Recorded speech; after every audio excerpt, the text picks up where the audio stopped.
Okay, so these are matches from the beginner tournament. Want to have a little bit of focus on the defensive game, how I could be using FD better or start using IB at all. Okay, sure. Better ways to burst.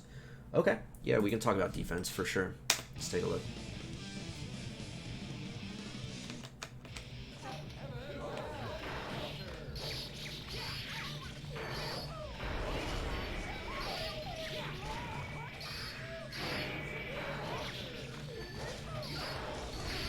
Nice. Nice. Yeah, I mean, this is pretty... This is a good heads-up play, right? Like, why else would Jam back up, right? She backdashed, ID back, and then did she backdash again? Backdash? No, just ID back. But good awareness, because there's no other reason for her to really back up. And even if she moves in again, there's no guarantee she's going to get there in time to punish you. So I want to see Jam on offense so we can look at your defense here. Oof. Wow, that was lucky. I mean, this FD was good.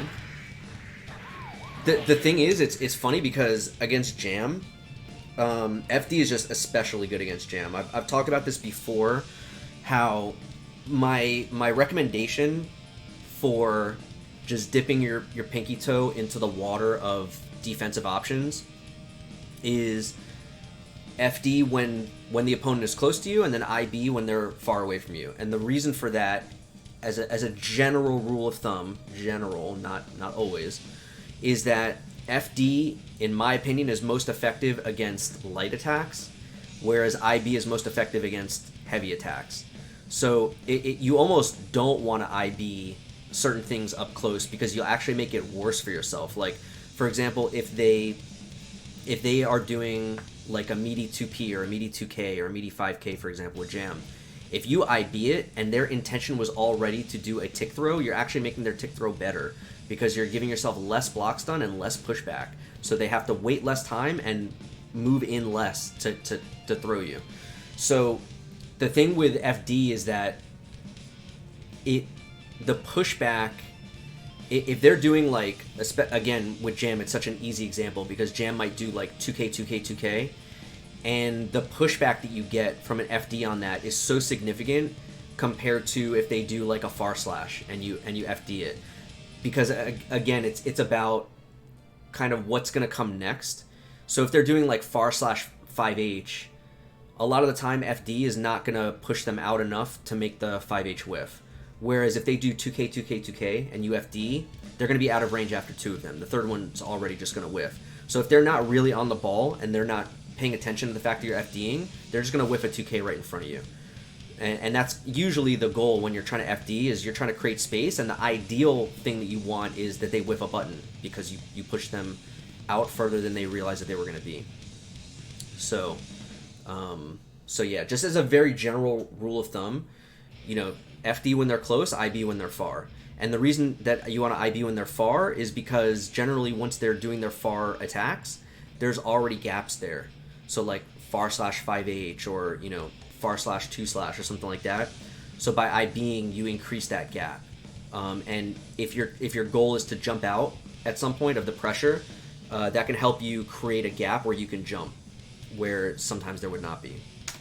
So this first FD was perfect because, and you can see here, look, this is a perfect example. She did 5K.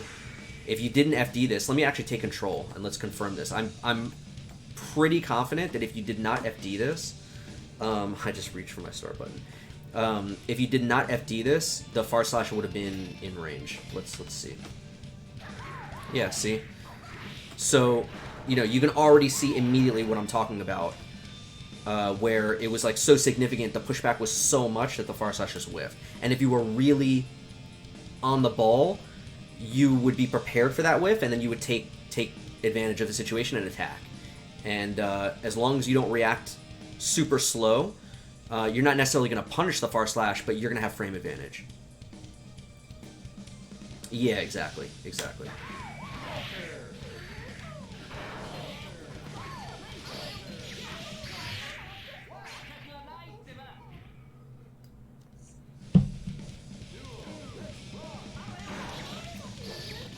Nice.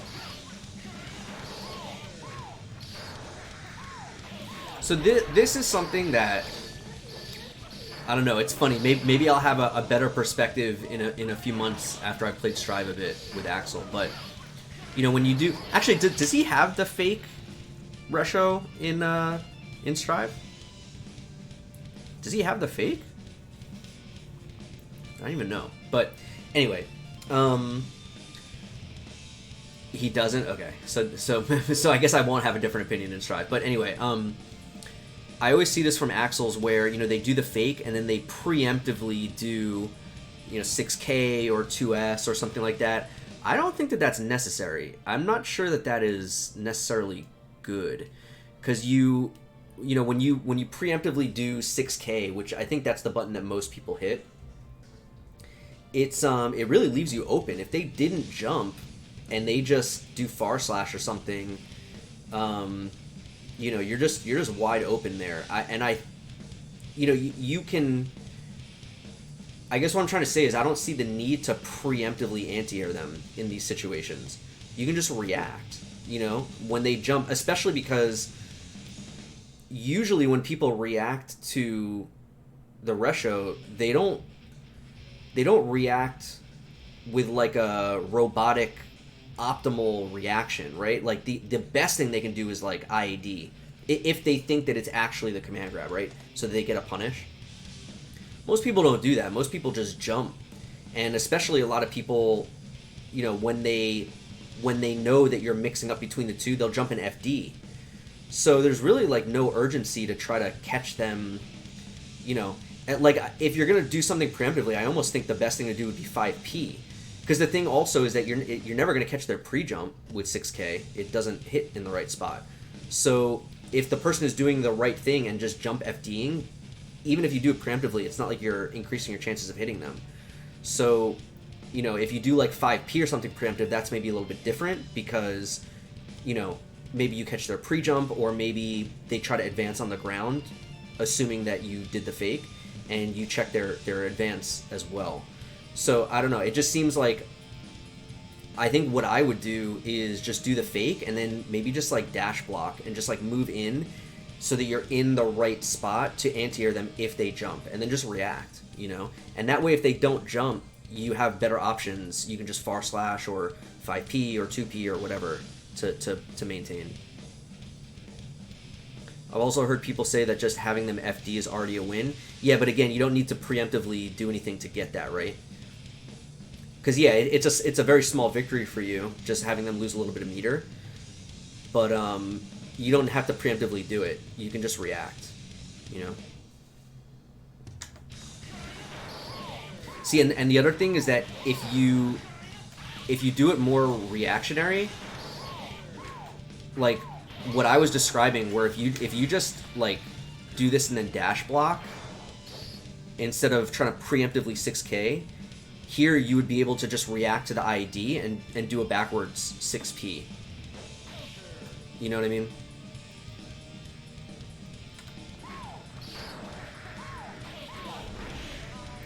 So, I don't know. Like, I think maybe sometimes you want to preemptively do it at like, really far ranges. But even then, I don't know. I don't really see a situation where you wouldn't be able to just react. Like, yeah, you're giving them more time. But again, I have to assume, you know, you want to assume a good opponent, right? And a good opponent is going to jump FD anyway. So the preemptive 6K is just like, I don't know. It's not really going to have a high success rate, I don't think.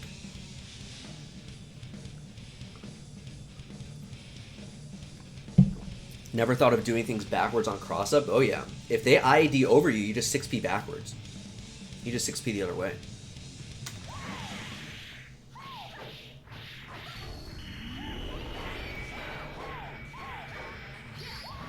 Ooh.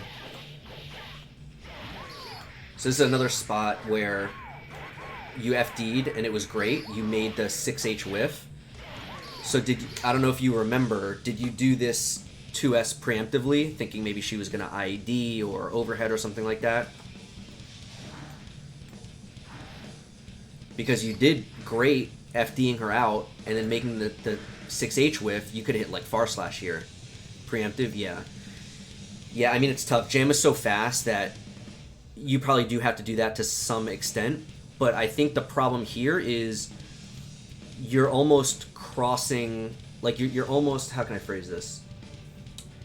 You're doing one thing that's going to have certain certain outcomes is the word I was looking for. You're doing one thing that gives a set of possible outcomes, and then the next thing you do is something that beats an outcome that wasn't possible to begin with. Does that make sense? So you're falsing her out, and part of the intention of falsing her out is making her whiff a button. And if she whiffs a button, this preemptive 2S is never going to hit anything like it did here. You know what I mean? She wasn't ever going to be in a position to IAD. Yeah, exactly. So, you know, if you're going to try to preemptively do something like that, you want to make sure that you are allowing them to do that thing. You know, if she would have done like far slash or something like that, but the fact that you were faultlessing made it very difficult for her to be in a position where she could IED. She would have had to do like a reverse Gatling, let it recover, and then IED. But yeah, again, it's like one of those things where as you use FD more, you'll be more prepared for these situations. But when you FD, one of the things you should be thinking about is looking for them to whiff a button. Does that make sense? And you want to be already ready that as soon as you see a button whiff, you know, you're hitting far slash or, you know, 5P, 2P, whatever button, you know, is going to be best at that range. Because this would have been like a slam dunk, you know, far slash, maybe you could have done sweep even. But yeah.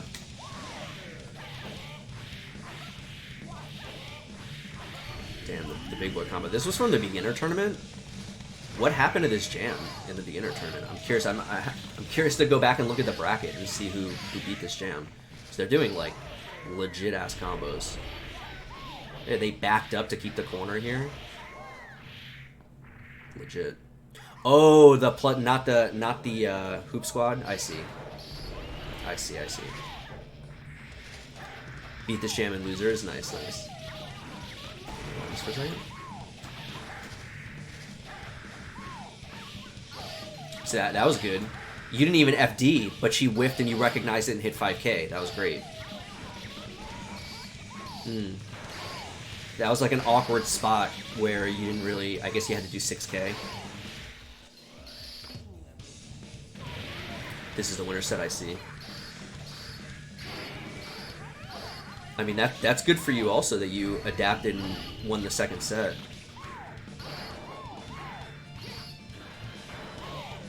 Ow.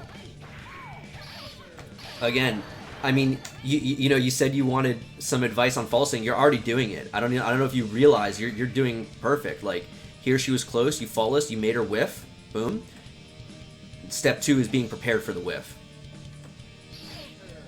And, you know, it's one of those things where as you get better and better, you will be able to think about a lot of things at the same time. Because the scary thing about faultlessing when they're close is you make yourself a little bit weaker to throws in a way.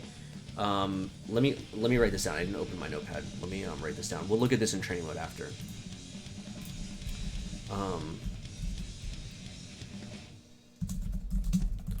So I won't even get into it now. I'll just show it in training mode after. I see that I'm missing like the second half of the puzzle. Yeah. Like you're doing the part where you weaken their offense, and the thing is, really good players, when you faultless them, they won't whiff things that often. They will have ways of they'll recognize that you are faultlessing, and then adjust their string to account for that.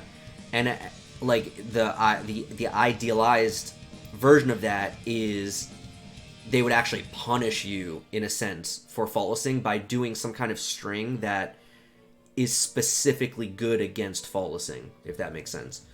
But that's like, you know, now we're getting into like perfect play kind of stuff. So, you know,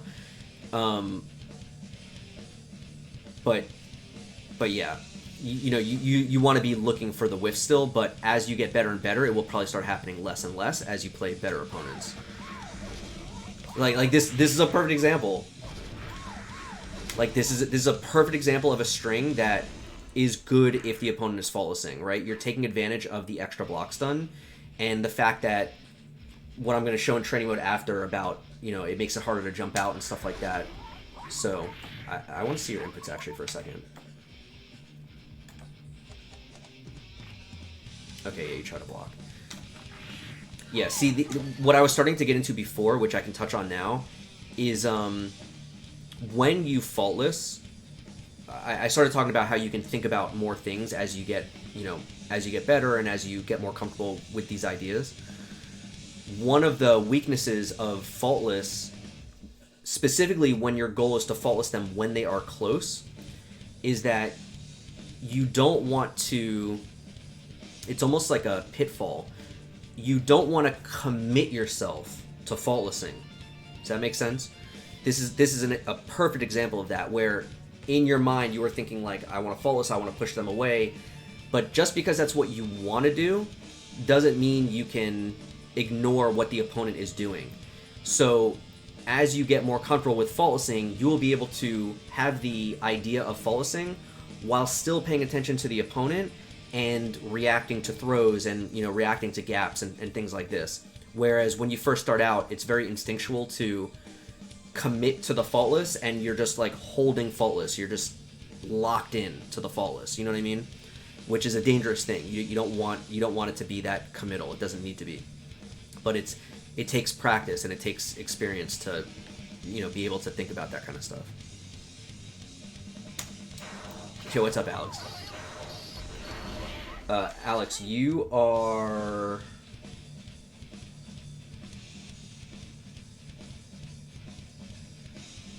not going to be tonight. Never mind. I was going to say maybe tonight, but you will not be tonight. You'll be in the next set.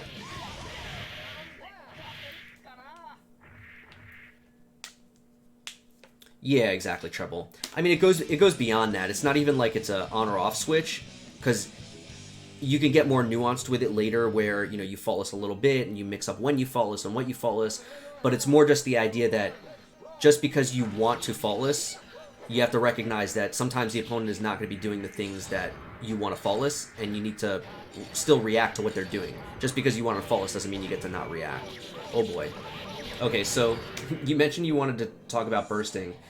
The thing with bursting, just in general, is oh, so you try to throw. I see. There's really no short answer. There's no, I'm not going to give you some quick advice that's going to suddenly make you start to burst better. The thing with bursting is that it's an experience thing. And the experience specifically is understanding the opponent's combo structure and knowing it. Just, there's really no other way around it. I mean, I can give you some simple places that you should never burst that are universal. We actually talked about this on the last stream. If the opponent is air dashing at you and you get hit, you should never burst until they land. And even until they land, until they do something after they land. That's like the one universal spot that you should just never burst. But beyond that, it's all character knowledge and character experience. So yeah, the reason that you don't want to burst against an IED, I showed this in training mode. I'll show it again. Let me make a note. I'll show it again afterwards. But if the opponent is holding back during their IED, as soon as you burst, they'll just land and block, no matter where they are in the IED. So on hit or block, you don't want to dead angle or burst while they're IEDing, as a general rule. Sometimes you have a choice. You're about to die, you might as well burst, but if you can help it, you don't want to burst there. But beyond that, it's all character knowledge and understanding their routes and, knowing where you can and can't burst. A lot of characters have guaranteed burst points where... Guaranteed is maybe not the right word, but they have, good burst points where they would have to either hard bait your burst or like RC or something like that, those are the spots you want to aim for. And really the only way to know is to, you know, get the experience, or even ask an ABBA player, where's the best place to burst in your combo, and then learn what their combo looks like. Part of it is knowing when you get hit by certain moves. Part of it is knowing what they're going to do. Having enough knowledge of the opponent's character that you know what their route is going to look like. So you're already prepared for what you already know what you're looking for as far as where the spot is that you want to burst. Because sometimes the good spot to burst is early, and you need to be prepared early and know what to expect when they hit you. So yeah, I mean, Danzai, this is a classic. You really never want to burst this. So yeah. Been thinking recently about how when blocking you can see moves, then note in your head what are even their next possible Gatlings. Yeah, exactly. Exactly right, yeah. That is, again, just a character experience thing. And that will also help you, once you get more familiar with characters, that will help you in the last discussion, what we were just talking about with, FDing and pushing them away and making things whiff.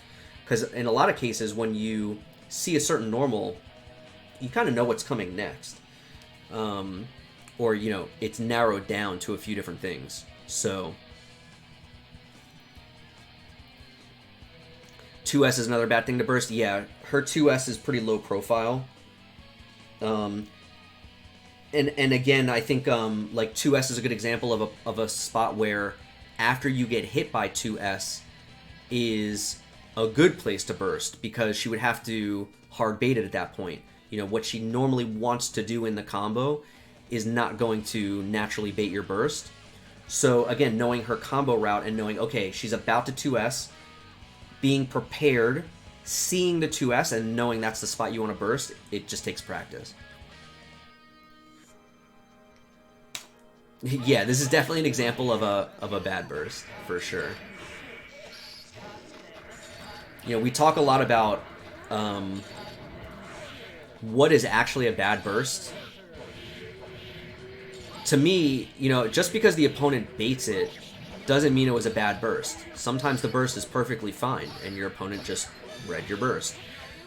To me, a bad burst is only when you burst in a spot that you should know better, that it should never work to begin with. So it's not about what the opponent does. What the opponent does is irrelevant. It's about when you burst and how reasonable was the burst to begin with. That to me is what defines a bad burst. So like your Danzai burst, that's a bad burst, because that's just never going to work. If your opponent didn't have to do anything, it just, it was just burst safe already.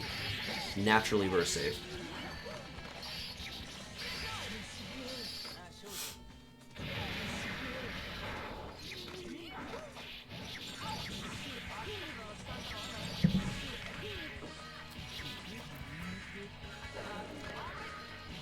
Wow, tick throw. Oof. He's gonna hurt.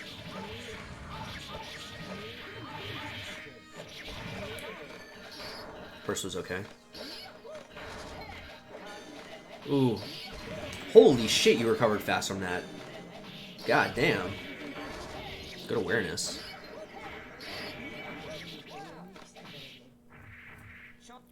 Felt pretty lost in the corner in this matchup. I mean, yeah, that's kind of the matchup.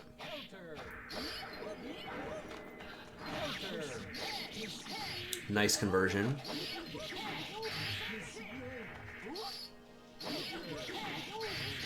Nice.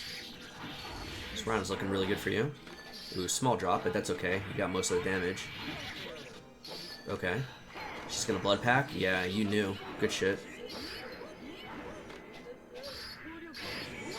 Maintain the pressure, don't let her get started.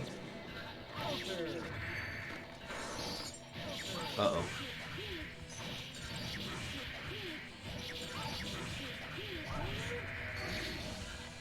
Good jump out. Good jump out again. Very nice. Very nice.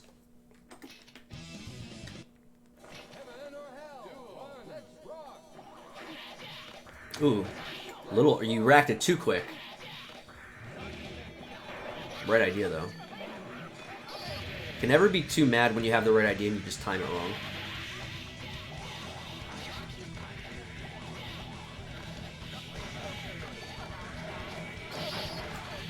So he bursts here to keep you in the corner.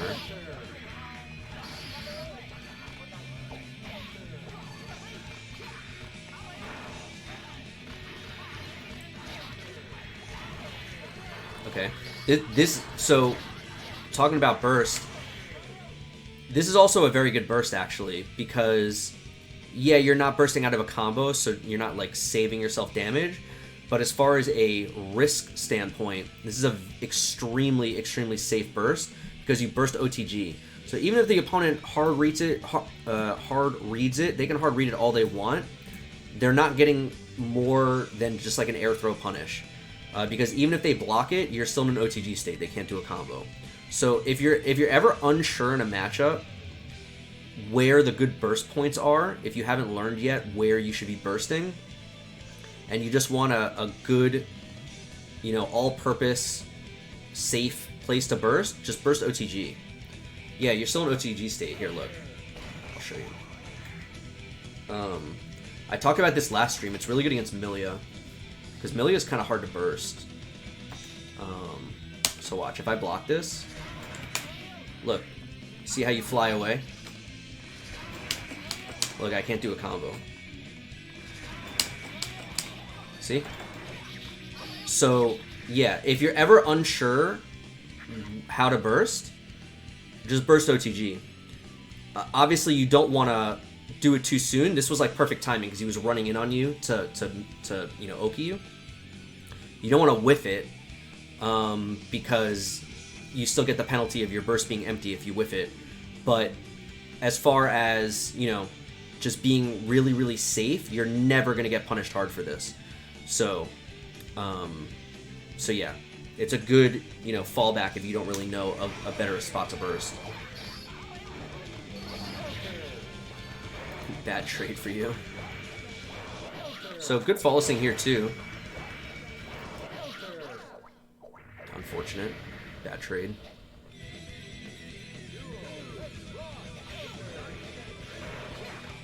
So see, actually, let me go back for a second.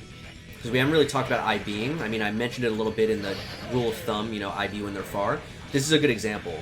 So, like, this is the kind of string where you want to FD close, and then if you were to IB this sweep, you would have really good options here.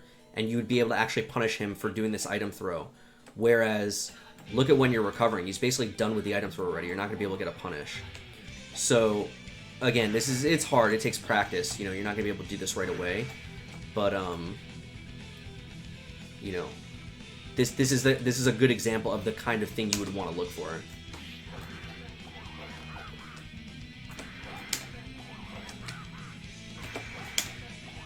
I got the IB that time. Far slash a little too far. See, you get the punish there.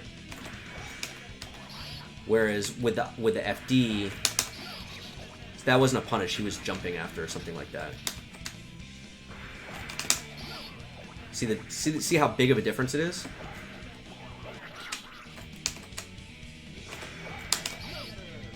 So, it's a good example.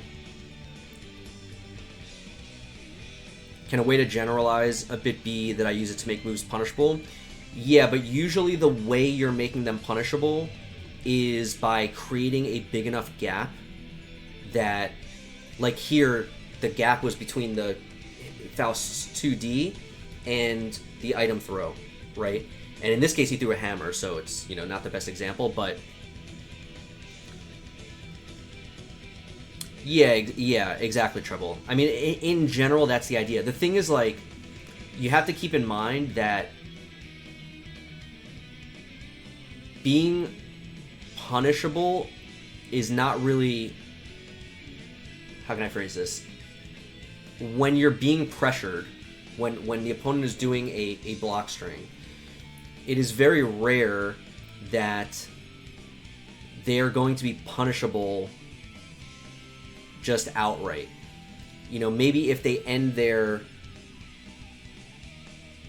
block string with a special move or something like that is punishable on block, some kind of overhead or something, you know, like Bandit Revolver or something like that, sure. But in general, they're going to do something at the end of their string to not be punishable, right? So like if you think about Soul, he's going to do Gunflame or Bandit Bringer or, you know, something. Jump cancel, right? Jump cancel 5H. So it's, the idea is not necessarily that you're going to suddenly get punishes where you weren't before. In some cases you will, but those cases I think are going to be very rare. But it's more about when they cancel into their thing that makes them safe at the end of their string, or sometimes it's not about making themselves safe. Sometimes it's allowing them to repressure you. Like again, looking at Soul doing Gunflame, right? He does 2-3 hits, 4 hits, then he does Gunflame, he wants to run up and repressure you. If you IB the hit before the Gunflame, you are creating more opportunity for yourself. You're giving yourself more options where certain things would not have been possible before, and especially not if you're FDing. So again, for example, if he's doing like 5H Gunflame, if you IB the 5H, maybe now you can interrupt the Gunflame and hit him before it comes out. Whereas if you normal block or FD, you wouldn't be able to do that. So you're giving yourself, yeah, it gives you more time to rinse in, exactly. So it's, you know, it's giving you more options where you wouldn't before. Like here, you have the option of 5P in between where you didn't before. If you FD it the way you did, in this case he jumped, so 5P still would have hit him, but he didn't have to jump. He could have just sat there and blocked. So, you know, your 5P is not as good in this situation. So it's just about giving yourself the most options and also making those options as effective as possible because you're able to do them in a bigger window. You know, you could still do them with the timing of a normal blocker and FD. You could delay, but you could do them faster. So, one other thing just to mention, since you mentioned it specifically with Rensen, this is something that you may want to look at in training mode. It's very weird, and I'm speaking from experience as a fellow charge character player. I'll show you this in training mode actually, because this is very weird.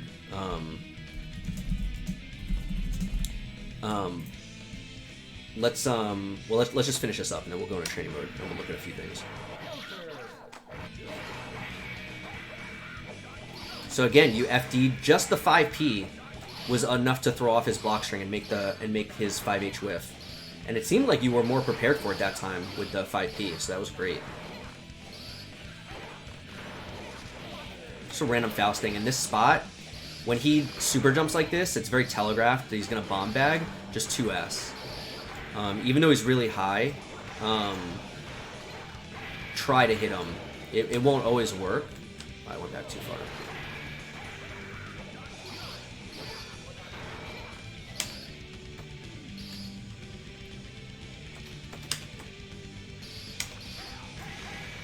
Because even if you don't hit him and you hit yourself on the bomb bag, it's still better. See, because he'll have to block the bomb bag. You eat like a tiny hit, and you know, he has to deal with the bomb bag up there, not you.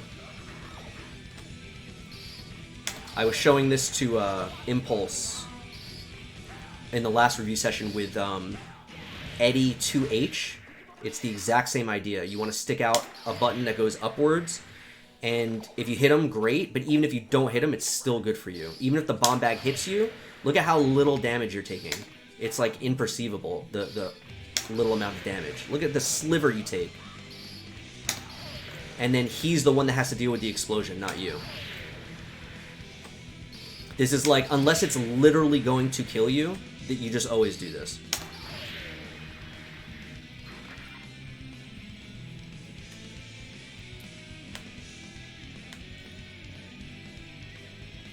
I lost to an Axel Steb who would do that. I was mystified. Yeah. It's really good. Any character that has a really, you know, upwards angled move, it's really good against bomb bag.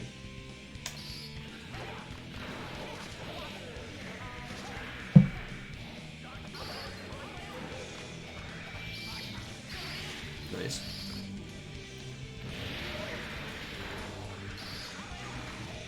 Ooh, that was unfortunate. Damn, he actually knew the dust combo too.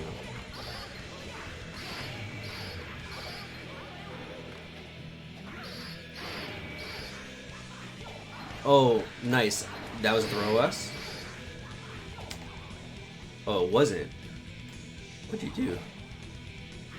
Oh, you tried to FD break. And you were 1 frame off. 2 frames off. And you got forward PK, which turned into 6P. And then you didn't throw OS. So shame on you. Shame. Shame. I'm gonna start shaming people in chat for not throw OSing. I think that's what it's gonna have to take. We're gonna have to be a little more brutal. One thing though, and blow me up please if I'm wrong. But I like doing 5H because it can catch jumps. Yeah, it's reasonable. With Axel, 5H isn't that bad. Yeah, I mean, we could look at it in training mode. I don't know how much better it is. I would think that 6P or close slash are still better. But 5H is a very high reward if it counter hits them. So there's definitely something to that. My only problem with that in this specific case is that I think it would be hard to make that argument in this case, because why would you want to back throw him? Where did it go? Right here. Why would you want to back throw him here when you could forward throw him into the corner? You know? Like, you have him in the corner, so to back throw him out of the corner here, if you were already mid-screen and you want to, you know, debate the pros and cons between 5H and close slash and 6P, sure, it's reasonable. But here, I think it's a little harder because back throw is significantly worse, I think. Axel throw OS is messed up though because close slash is his best throw OS, but since his throw goes opposite side, his throw goes opposite side. What? I don't think so. Does it?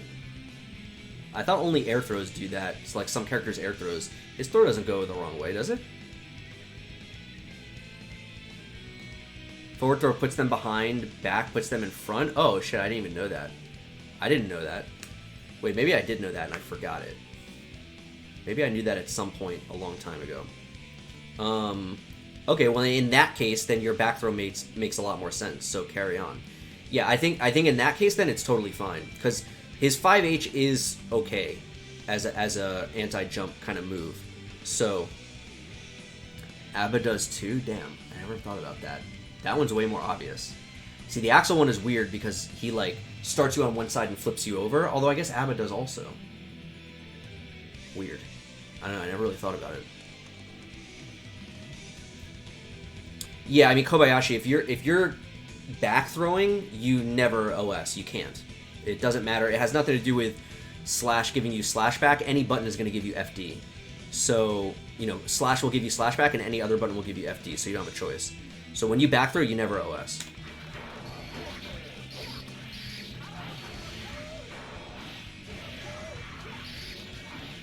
Got the whole thing?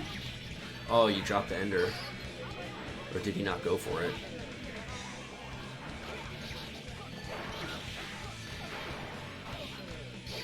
Oh, nice. Nice, nice, nice.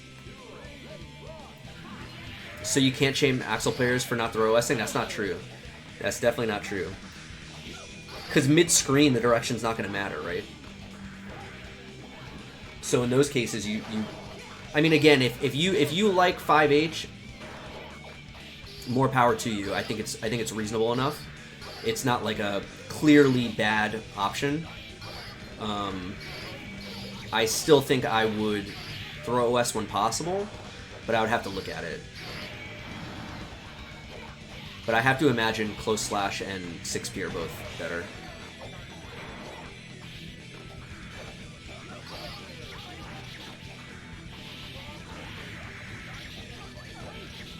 Uh-oh. Oh no, this is bad. Oh, he didn't hold you there. He could have held you there longer for the mini fouls to get closer. Good awareness. Nice! Oh boy. Oh! Man, that shit booted him. Can we just look at that again? Boot. Yeah, a little farther, that would have been naturally burst safe. Oh, no punish! Oh man, this is ridiculous.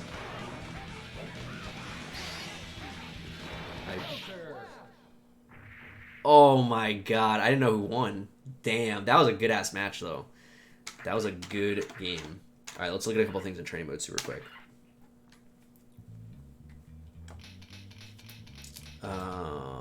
Training mode. Okay, so let's look at Axel, and let's do a character that, let's just do Soul, I guess. Okay, so I wrote down a couple things. Let's look at, first I wanted to show you very quickly the ID thing. So, let me do, I want to get both hits of the,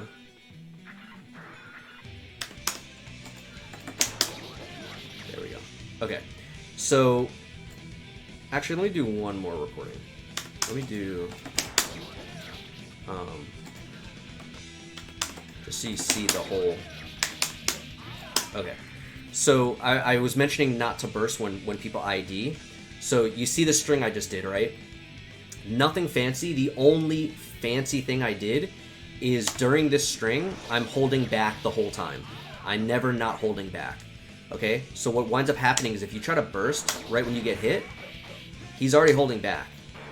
See how he just immediately lands because there's no more hit stop. So he just lands from the ID. And it doesn't matter when you burst. There's probably a couple of places here and there where the timing is right like that, where you'll hit him. But I mean, this is incredibly hard to burst. I didn't really do the jabs well. Let me do it one more time. There we go. That's much cleaner. So even like the jabs are going to be pretty burst safe. See, and that's why I was saying it's not even until they land. You want to wait until after they land. Because if they land with a quick button, the thing is when you burst, the most important thing is that you know where you're bursting. Sometimes you have no choice. You gotta just burst, you're about to die, it's the last round, whatever. But under normal circumstances, you don't want to just burst in a random spot. You want to know where you're bursting. You want to know what you're bursting and where in the route they are. So until you know what they're doing, you typically don't want to burst. And this is a perfect example of that. You don't want to burst the ID to begin with. And then when he lands, depending on what he does, you may or may not want to burst. If he's doing 2P, 2P, you don't want to burst that. That's burst safe. The whole point of doing that is that it is burst safe. Whereas if he lands and he does like 5k close slash, once you see 5k, you can burst. He can hard read it by jump canceling, but it's still going to be a good spot to burst where he has to hard read it to bait it. Does that make sense? So the best advice I can give you on bursting is don't burst unless you know what you're bursting. Does that make sense?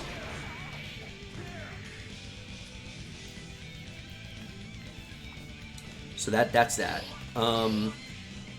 So the other thing that I wanted to show you about FDing, I had to just confirm. Sometimes I second guess myself and I forget if it's different in this game, but it's not. When we were talking about FD, I was talking about how you don't want to lock into your FD and commit to it. And part of what is difficult is that when you FD, it is harder to get out of jumps because you cannot jump straight from an FD. Look at my inputs, okay? So, see how I'm getting a jump there because I hit 8, but if I hit 7, it doesn't jump. See this? I get a high block. See this? So if you're trying to jump out of a throw, you have to let go of your FD and then hit it again, ideally, so that you fuzzy jump. Does this make sense? And this, to me, was one of the hardest parts of implementing FD well. It's because I would do this where, in my mind, I want to FD, and then people would throw me, and I was mentally unprepared to escape the throw. So it takes a lot of practice to, it's almost like, how can I describe it? It's like, when you're normal blocking and you feel a throw coming, your hands know what to do to jump, right? your hands know, okay, I need to jump out, and your hands know what that means. And it means hitting 7, or, you know, I'm going to use 7 as an example for this, but hitting 7 and then faultlessing, right? And that's like what you do to jump out of the throw. It's almost like you have to learn an alternate where the thing you do to jump out of a throw is release the buttons, then jump, and then hit the buttons again. You have to kind of like learn that as a move, you know what I mean?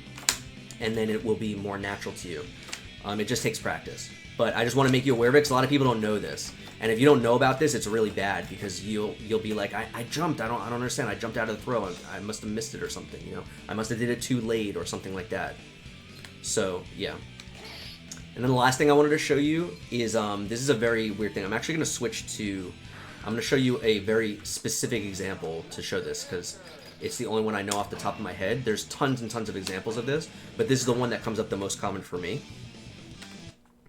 So if you think about IBing from the perspective of a charge character, it can cause some problems, right? Because you're blocking, and you build up a charge while you're blocking because you're holding down back. But then when you go to IB, you have to let go, because you have to go to neutral to get your IB, right? So let's say Kai is doing, oh right, well the string I want to do is something like this, right? So this string is the most obvious example to me, because it's really important that you IB the last hit of this, right? Forget his ability to cancel it and all that shit. Pretend he has no meter. You want to IB this last hit, because without the IB, it's pretty hard to punish. You don't really get a very good punish. So you have to go to neutral. So, but the thing is that if you go to neutral and back to down back fast enough, the game will hold your charge. It's almost like a charge partition. And until you do it a couple of times, it's really weird. And I got so comfortable with it many years ago that I knew when it was going to happen. So you can actually IB this, and for Venom, the relevant thing here is to be able to do 2S Stinger. So you can do like... I missed it there.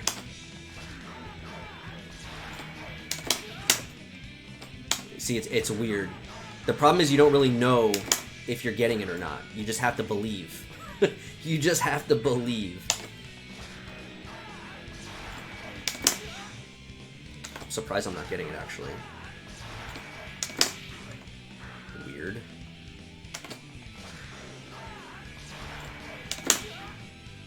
I'm surprised I'm not getting it. Yeah, it's like not Robin Hood, Peter Pan. You know, you just have to believe, and then you can fly. I just have to believe that I still have the charge, and then I'll have the charge. I don't know why I'm not getting it. That's really weird. Well, you can play with this yourself. It is possible. I'm surprised I'm not getting it, because I do this in matches. And I know it's still in this game. I'm not believing enough, I think. Let me try with, try one more time, actually.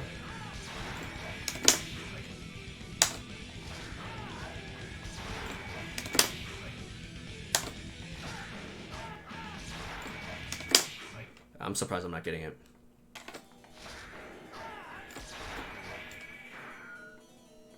Whoops. Come on, stick.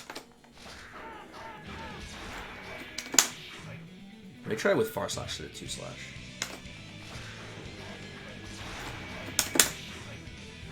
Yeah, I don't know. I don't know why I'm not getting it. It is definitely possible. You're gonna have to trust me on this. But the point is that you have to be aware that when you're IBing, you... Oh, there. I let go. Can you see that I let go? Oh, the inputs are done.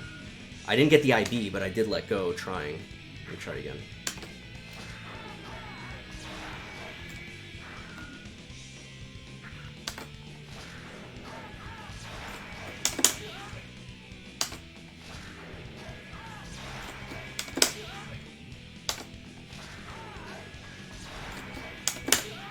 Can't get it. I believed hard enough, yeah.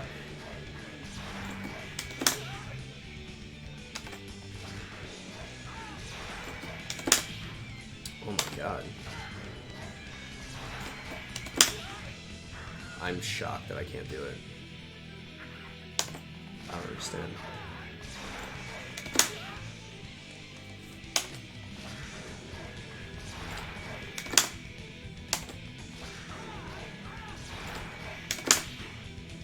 I don't understand.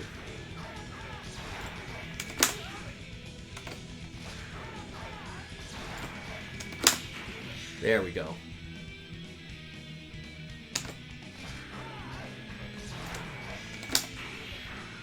I wonder if I'm just wrong about this, actually. I've never really studied this before. Maybe I just had a misunderstanding of what I was actually doing. Hold on a second. Maybe my understanding of this was wrong.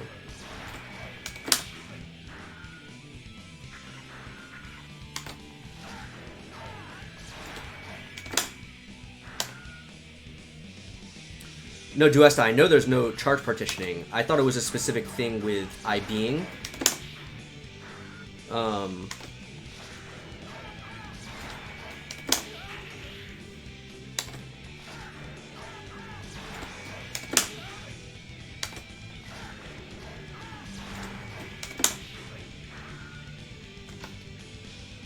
Come on, stick.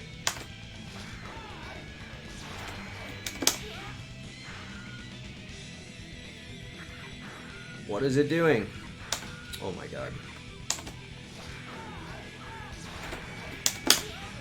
I thought I had it. I'm wondering if what I've actually been doing all this time is doing the IB as early as possible, and then I'm just building a new charge. But I don't think that that's possible. I don't think there's enough time for that.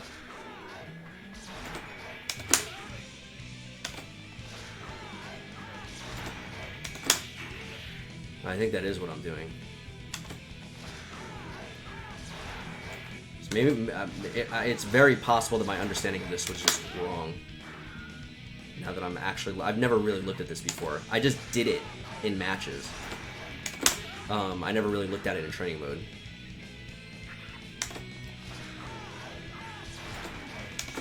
But I definitely feel like I have maintained a charge. Maybe that was an Exerd though. Yeah, I don't know. No, that's the thing. I can't get a charge from just 2S.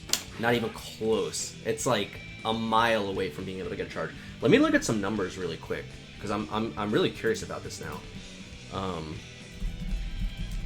I should be able to do the math on this and figure this out, actually. It might just be a lot of math, though.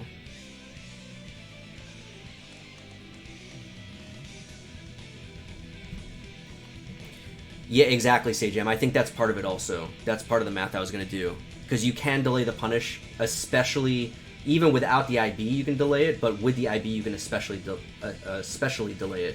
And I think that's playing into it as well. I think it's a mixture of, I'm doing the IB as soon as possible so that I start charging as soon as possible. And then I'm doing the 2S as late as possible. And that's giving me just enough time to get a charge. The thing that's crazy though is that Stinger... The charge time for Stinger in this game is crazy long, actually. Let's look at that first. So Stinger requires... Oh, it doesn't say. Hold on, let me grab my phone so that I can get gun frame. Hold on.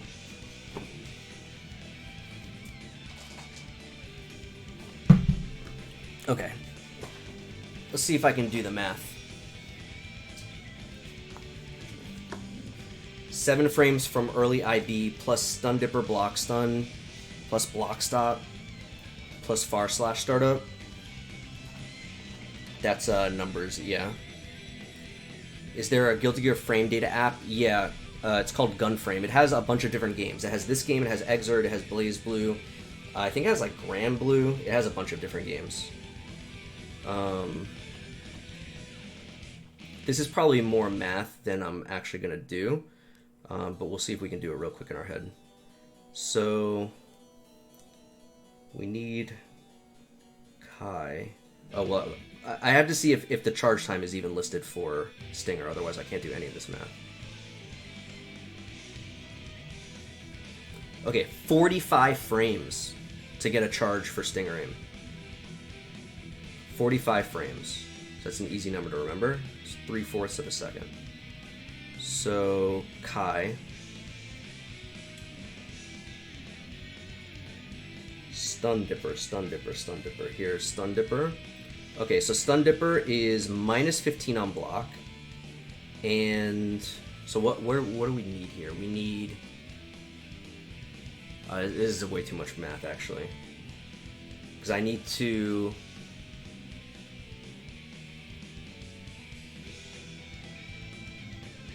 Because I can input the IB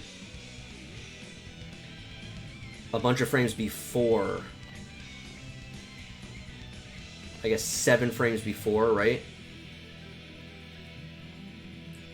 I mean, I can do some rough math here. So 7, and then it's got 26 frames recovery, and it's minus 15. That's 41. 41 plus 7. Oh, that's already there. That already gets you there. Oh, no, but you don't get all 41 because I had to do the beginning of my move.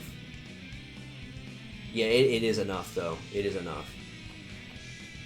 So 35, and then 2S hits on 41. Yeah, it's just enough.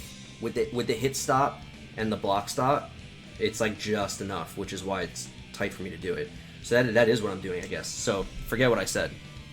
Forget what I said. That's interesting. I don't know, I feel like I've done this off of other moves, though, where definitely I would not have been able to get a charge, but I don't know. But anyway, the main point here still stands is that, yeah, exactly, is that you just need to be aware that when you IB as a charge character, you're losing your charge. So that's going to affect, you know, your punishes and stuff like that, and it's going to make you not want to IB in certain spots. So... But anyway, yeah, good stuff, man.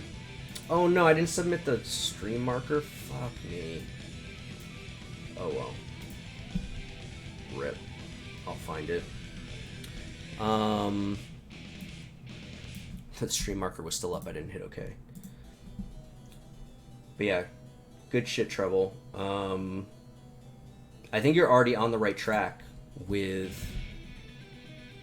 you know, your FDing. Based on your comment, I was expecting you to see, like, I was expecting to see, you know, you just normal blocking everything, but you were already using FD right.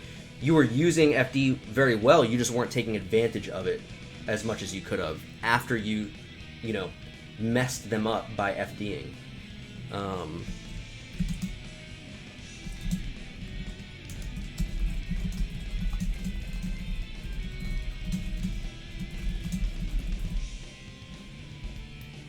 Alright, cool. Alright, let's go on to the next one. That one was long.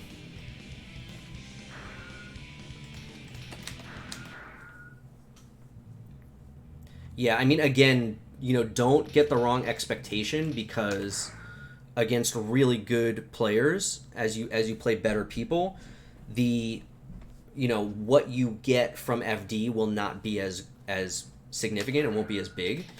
You know, those kind of just, you know, whiffing huge buttons in your face and stuff, that's going to happen less. It'll still happen, just, you know, don't think that every time you FD it's going to happen.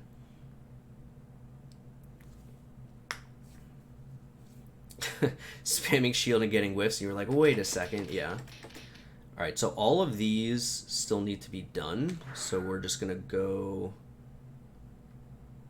down the list. Alright, let's do Hotashi.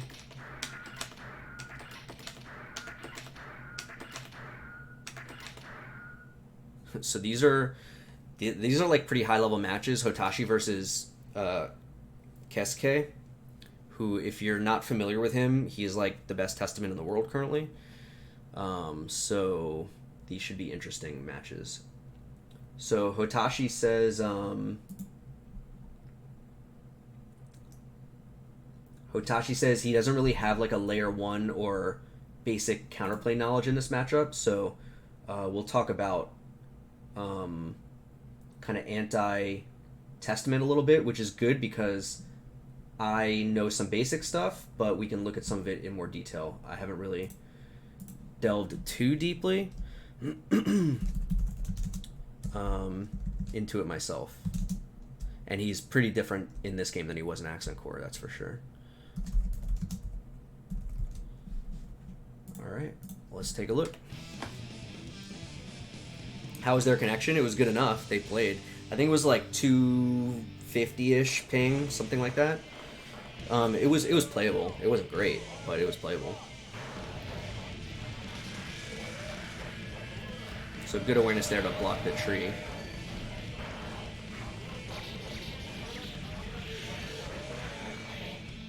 Whew, that 5k was kind of lucky. So I imagine here is where things are going to start to be a problem. The pressure, I assume. Damn, that is fucked up. He didn't have this teleport in vanilla. You couldn't do this. This shit is fucked up.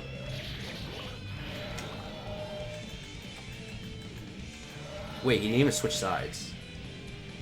Oh, Hotashi wasn't even blocking. He tried to backdash. He just mistimed his backdash, got hit. It wasn't even a cross-up. Yo, what's up, Trinity?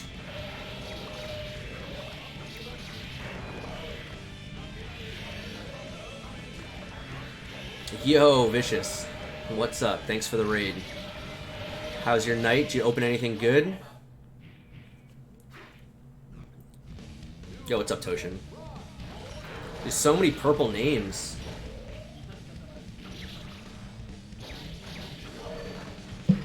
He sorta did? What is sorta? On a scale of like 1 to 10. I saw your tweet earlier, Vicious. You were like, we're going after, what did you say? Like the Chonker or something like that? Oh, this was great. Yeah, IB 2D. See, this is a perfect example. Just, you know, it's been pretty crazy to me how every time we do these review sessions, the stuff that I talk about with one person, we see such good examples of, and we can kind of follow a thread. I can show more examples as we go. Here's a perfect example of I being the end of a string, right? We talked about like Soul doing 5H Gunflame, and the Gunflame is so that he makes himself safe, maybe he repressures you, and it's the exact same thing here. He's doing 2D into back EXE Beast, and Hotashi's able to jump out. Maybe he would have been able to jump out without IB. We'd have to test that. I could test that right now, actually, because we can just take control. But because he IB'd, even if it was possible before, he made it easier, right? So, let's see. I'm curious.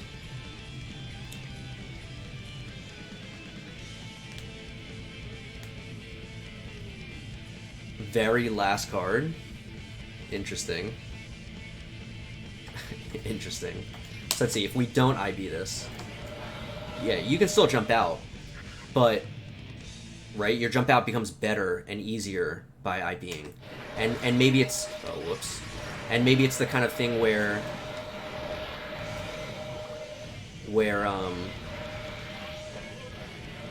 if you IB you can punish him, whereas if you don't IB you can't because of the extra time. So, you know. So Hotashi actually super jumped, which let him get out of the corner there. No confirm. Could have just 2S'd.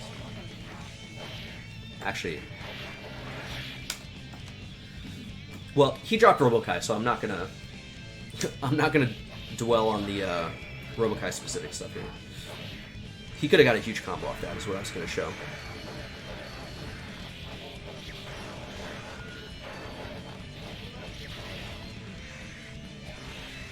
Nice. It's not that he gave up. His intent, he had intended on switching. He had made that decision weeks ago. He just I don't know why he was waiting. He wanted to like play in some tournaments or something before he dropped the character. So he did, and then he did. But he made that decision weeks ago.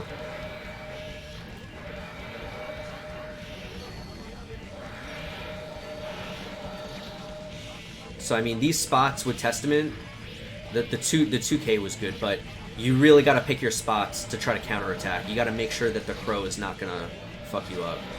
It's like so instinctual to want to try to hit him when you're cursed to get the curse off, but you don't want to be attacking recklessly. I never realized he has a sword in his mouth. He puts the sword in his mouth when he gets on the bike. That's actually sick. What a cool fucking animation.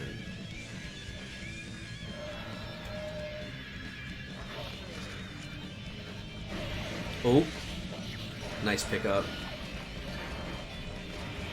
Ooh. I was gonna say he could have blocked that, but I don't think he could have actually, because of the missile recovery. Good awareness. I remember these matches actually. I remember that happening.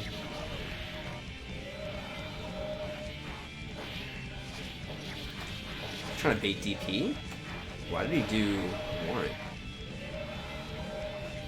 Mistake maybe? Does he kill him? No, he can't. Oh, the tree? Oh, what an air throw. Wait, the curse goes away if you hit Testament? Yeah. Yeah. The skull that puts the circle on you, it goes away if you hit him. So, you know, your instinct when you get cursed is like, I gotta hit him quick, you know, before the curse starts to lock me down, but you gotta be very careful where and when you attack.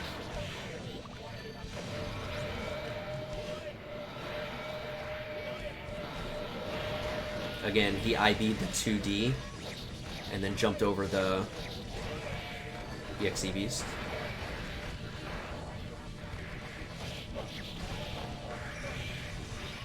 Nice.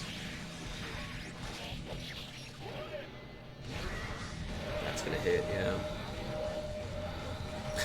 He tried to hold the EXE Beast for the delay wake up. Dude, delay wake up is so good. I think he should be delay wake uping more. But maybe he can do like both EXE Beasts and hold one for the delayed wake up. I don't know. He's trying to wait the curse out. Not a bad strategy. I mean, it's not going to work, but... Oh, he could have killed him. He missed the FRC? Yeah, he missed it. Oh. Wow.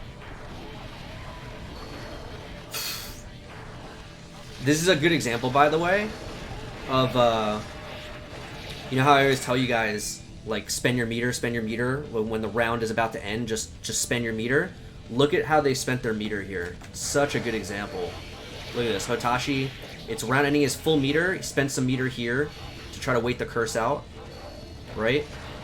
And then they both just need one hit. He tried to FRC, he missed it. So here, he tried to TK, and watch the inputs, he tries to FRC. Oh, he didn't actually. Maybe because he saw the burst already. But he would have FRC'd that to get the kill, which is a way to spend meter. Keisuke supers, spend his meter. Fuck it, just throw it out. And then the Gravedigger, the little bit of meter he has left, just go for the hit. Such a good example. Oh, wow. I need more water. I'm thirsty. Oh, that didn't hit the net. That's bad. That's bad. Wow. Okay, that's really good. That's really good. So, no recognition on the counter hit, unfortunately. That could have been a ridiculous combo.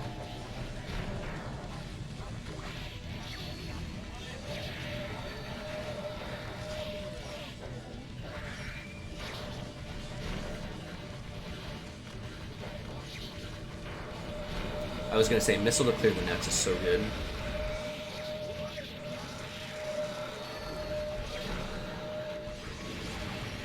Nice, using 2K to go under the curse and get away from it. That's so good. I don't know many characters that can do that. Huge hit. Oh, he could have killed him off that. He's not recognizing the counter hits. Hard read the burst? He's up around. What the hell was that? Nice.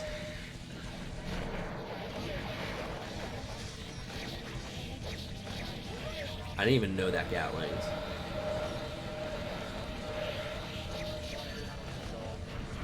So one thing I was going to point out is, I know one thing that a lot of players do against Testament is they look for 2H, and then they try to slash back after the 2H, because he can really only Gatling 2H into like 2D, and then, you know, usually they'll do EXE beasts and stuff like that.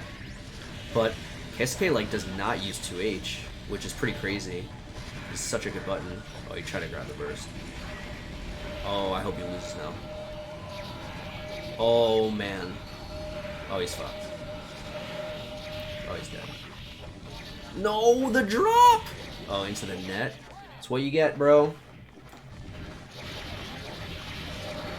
Totally unnecessary here.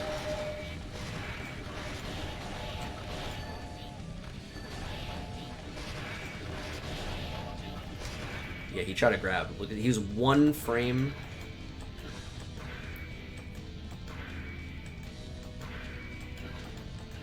One or two frames, hard to tell, off of the grab. But why try to grab?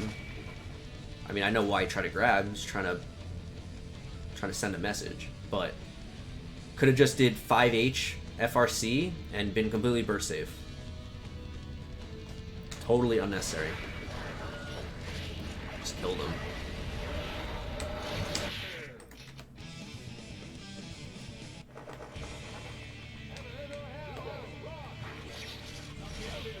Nice. Unfortunate.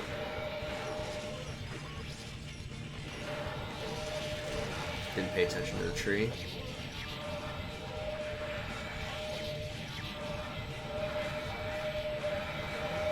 Yeah. Ooh, he missed an opportunity to attack, but it's so fast. Oh, I remember this. Yeah. So sick, dude. What a combo. 6K 6H, 6K 6H. What a lord. That's not okay? That's more than okay. That's amazing. That's so good.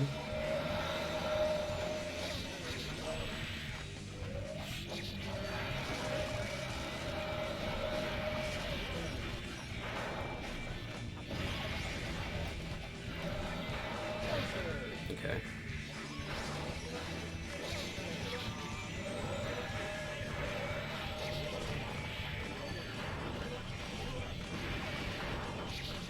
Ooh, yeah, fishing a little too hard with the Robo Dash. See, and this is where, to me, this is the whole matchup. Like, the neutral is like whatever. It's not, it's, you know, his neutral's good, but it's not like that bad. It's this that's the problem, because 6P is just so fucking good. And any EXE beast, obviously.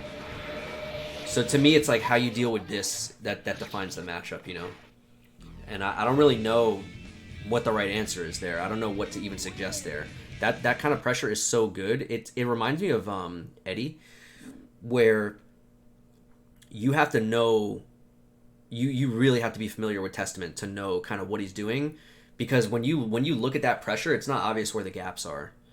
So, you know, knowing where to jump out and stuff like that. I want to actually see that round one more time.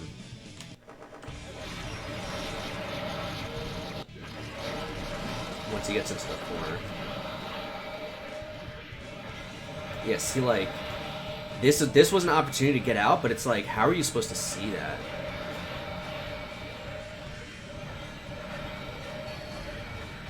That might not have even been an opportunity to get out, actually. He had it covered with the first beast.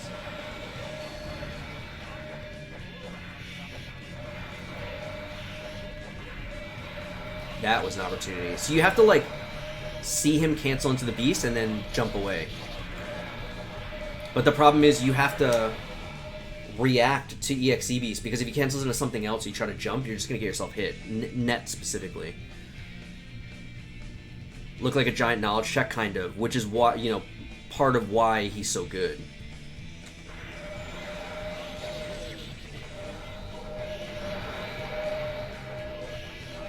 See, again, there's the gap, but it's like you have to react quick. And he had the curse on him. It's tough. It's tough. It's not like a, you know, there's no like simple solution to that. It's just, you know, reacting to the gaps or picking your spot and try to anticipate where the gaps are going to be. You know, there's certain things you can try to IB or slash back, but man, once you get to that kind of level, you know, the lower level testaments, they're a little more canned as far as what strings they do. So it's a little more realistic to IB or slash back. But at this kind of level, the shit he was doing, where he's doing like random buttons into EXE Beast, FRC, and then like covering it with something like a far slash, and the EXE Beast hits, he uses that time to summon a different EXE Beast. It's just like that. It's hard, man. Yo, Railgun, thank you so much for the sub. Appreciate it. So yeah, I don't know. I mean, you know, like I said, I think in that kind of matchup, Robokai has tools to fight the neutral. You know, missiles are very good at clearing nets and just at, you know, helping you get in. Robo Dash is good. You can go through the trees, stuff like that. So he's got tools to fight it. I don't think that the neutral, yeah, it's hard, but it's not really the problem. That to me is the problem, is that when you get knocked down, it is just a, you know, you're in trouble. And it's every time you get knocked down. Doesn't matter where it is, you know, he's gonna be able to close in on you. So and unfortunately I don't really have a good recommendation for that beyond get more experience against the character so you can react better to the gaps. You know, I'm sure if we spent some time, I could find gaps in those particular strings, we could identify where they are, but again, against somebody as good as Kesuke, you might never see that string again for the rest of your life. You know, he's gonna do something different every time. So it's more about being able to have a certain level of comfort against the character and a certain level of familiarity with the character that you can identify those in the moment and be able to see, okay, he canceled an EXE, so I need to jump right now. Yo, Uku, thank you for the raid. How you guys doing tonight? We are doing some replay analysis currently. So we just watched a really, really good set between Hotashi and Kesuke. The best testament in the world, basically. And Hotashi did his best. He definitely put up a fight. Those were good games. But all right, let's keep it moving.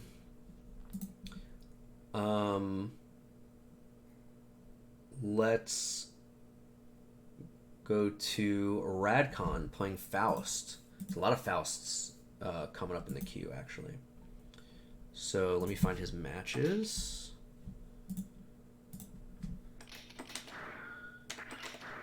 Here we go.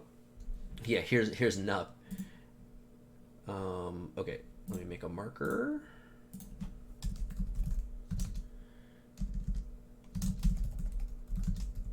Radkon Faust. All right, so Radkon says, brand new to this game and Guilty Gear in general. Cool. Very cool. Let's see what you got. Just spent a few hours losing to Hasa and Hara. Damn. Did you learn anything, though?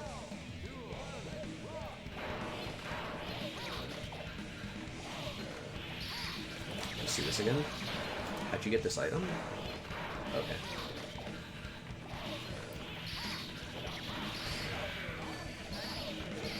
Okay, so the first thing I can just see in your inputs, even though we didn't see it here, the way you're teching, you should watch my...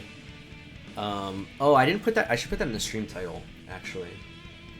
Although I have the YouTube in there, but let me edit the stream info. What was the command? I don't remember. I have to look.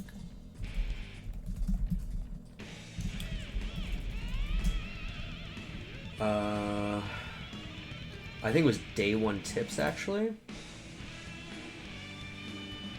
Yeah, day 1 tips. Let me put that in the stream title.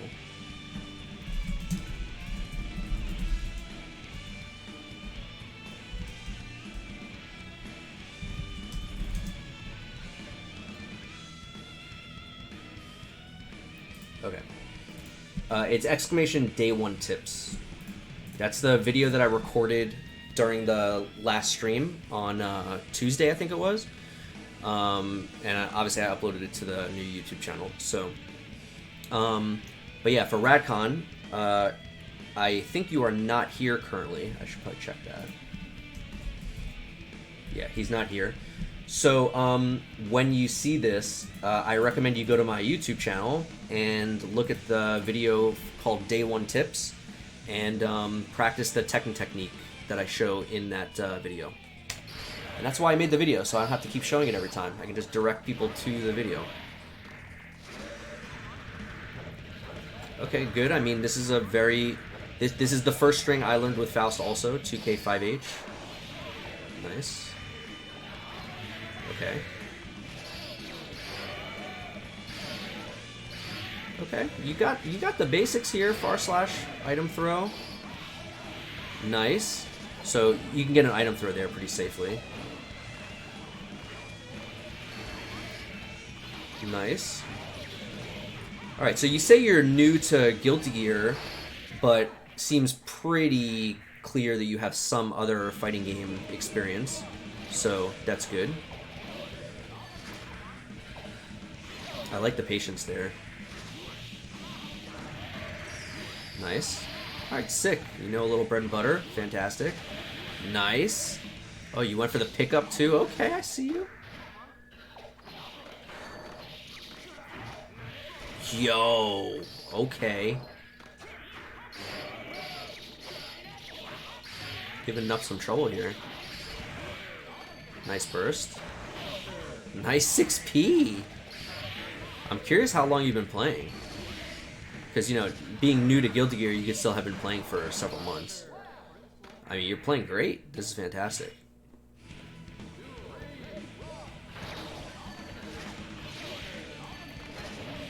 So one small strategy thing. When you get this poison, I would not be going in here. I would be sitting there, you know, maybe doing some / here and there, but the poison does so much damage.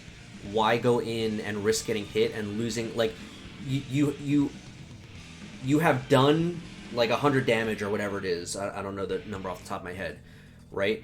You only risk losing that damage. The damage has already been done. All you have to do is sit there. So by going in and you get yourself hit, you lose all that damage.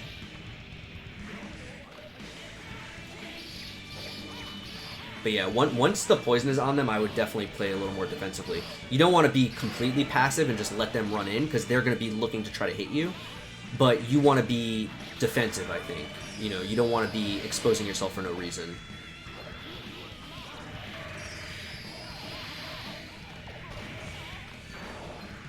Damn, looking really good right now. You going to spend some meter? Hell yeah, you are. Good shit. Spend more meter. Chop again. Oh, you tried a dead angle. Good choice. I'm actually shocked that it didn't hit. That is really unfortunate. That's got to be pixels away from hitting. That's really unlucky. That was a good dead angle. That's just unlucky.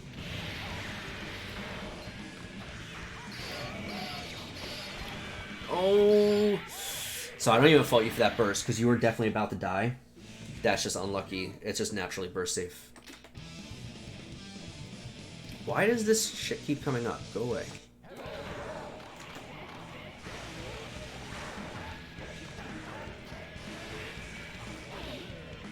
So, nice. So, again, I mean, it seems pretty clear you have some fighting game experience, and you have a very good foundation here with Faust. I think, probably the area that you could make the biggest stride in at this point is some of the stuff that we were talking about a little while ago with defensive options. And I think it's one of those things where if you have experience from another fighting game, you probably don't have experience with these types of defensive options. And that would explain kind of where you're at now, where, you know, your offense is good and you're like blocking well and stuff like that. Oh, you did fall us here. Excellent. Yeah, I wasn't seeing you fall as much in the last match, if at all. Great RC. I mean, you've got a lot of good fundamentals here. You know, RCing the pogo, that's a I would call that almost an advanced kind of idea. You know, that's not something I would expect a beginner Faust to be doing. And look at the meter difference. Look at this. At one point, they both had like nearly full. Yeah, look at this. And then you spent your meter very well, and your opponent did not and died with 100% meter.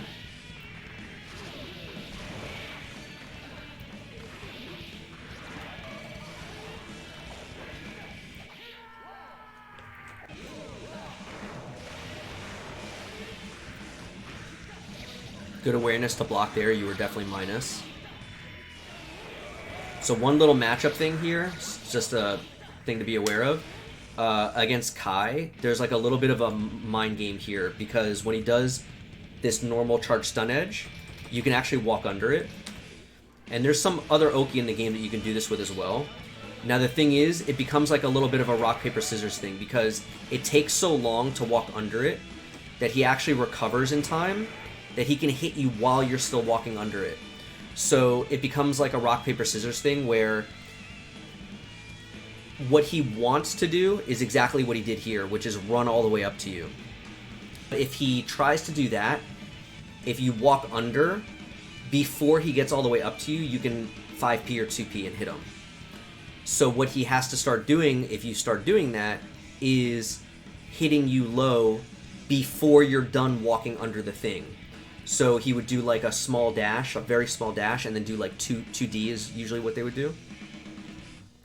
And so the thing is, what you can do is, while you're walking under it, at any time you can switch from down forward to down back, and you will immediately start blocking the fireball and blocking low. So you can almost fake him, you know, bait him into thinking that you're walking under it and then stop, and basically ruin his offense, because he's gonna sweep. It may not even hit you, depending on how quickly you start blocking the fireball, because the fireball is going to push you away. So you basically mess his offense up, and you can mix up between actually walking under it and only walking under it partially. But at the very least, you should walk under it partially, in my opinion, and then block it, you know, later, just to confuse him, just to mess up his rhythm. But there's other Oki in the game where having the knowledge to walk, because you have to commit, you have to hold down forward on wake up. You can't, you know, once you start blocking it, you can't switch. You're blocking it. So things like a really important one is like Angie Butterfly, because that's the opposite of this, where he can't cover that. He can't punish you for walking under it. And the butterfly, because it's a single hit and it moves a little bit faster, you don't have to walk for that long. You just walk a little bit and then it passes by you, and then you're safe and you can do whatever you want. So, you know, anybody that does that kind of horizontal Oki, you want to be aware that in most of those cases you can walk under it. Some Venom Oki you can walk under like that. What the Kai can also do, by the way, is instead of doing sweep into charge stun edge like this, he can do sweep jump cancel and do the angle charge stun edge, and then, you know, you're probably stuck. It depends on how he does it exactly, but just something to be aware of.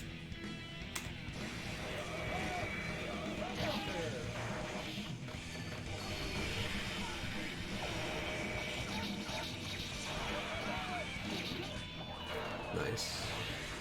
Also, these normal fireballs in neutral, you want to be prepared to coward crouch under those as well. It's another example of, you know, it moves so quickly that you barely have to crouch, you know, you barely have to walk under it, and it'll pass you by, and you can move immediately. You can do whatever you want immediately. It's very fast.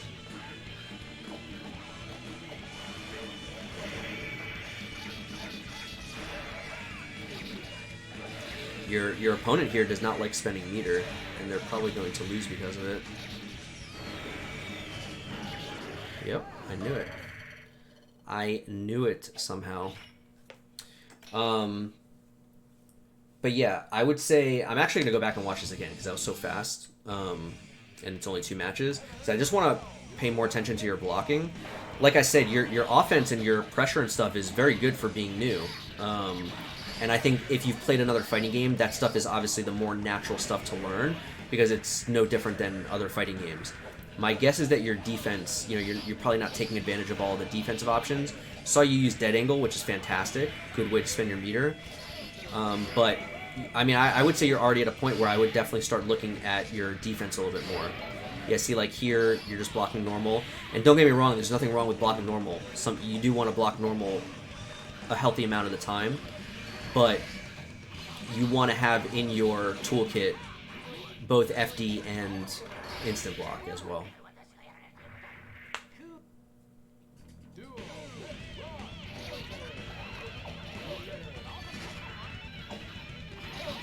I just want to see you on defense here.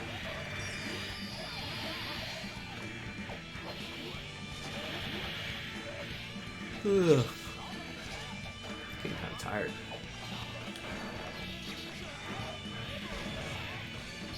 I would say also, this was the first 5D I think we saw, and it was like fantastic because you 5D'd through the 6H, and I thought you might have done it intentionally, but then I saw later you're using 5D in some other places. Be careful with that. It is good, but don't overuse it. It's not that good that you want to just be doing it randomly in random strings. Usually you want something like this where there's something that you are looking for to 5D through. So let's look at your defense here. This is a good string, I think. What did you do that you got hit? Oh, you blocked high. Yeah. Let's see after this.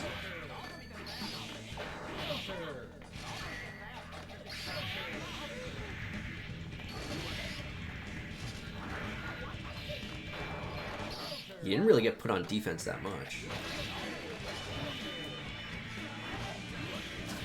Again, the 5D working against the 6H. I just want to see you blocking. But I guess there really wasn't that much blocking. So for somebody new to Guilty Gear, you have the instinct to back throw. When you're in the corner like this, not bad, not bad.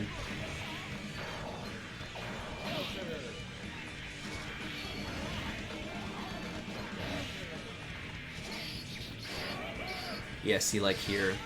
I mean, you dead angled, which is really good. But yeah, I think it would make a huge difference in your game if you... We saw you FD that one string in the other game, but maybe it was this game even. But yeah, I would just say start working on FDing would be the biggest area I think you could improve in already. There's some more advanced stuff you could be doing with Faust. You could look at, if you want something kind of fun and technical, you can look into... Well, here, I'll just show you in training mode. You can look into FDC, Flawless Defend Cancel, which could give you, something fun and technical to work on to spice up your offense a little bit. But,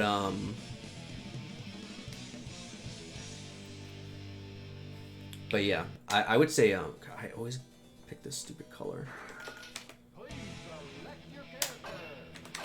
But I would say your defense is the area you could probably improve in the most.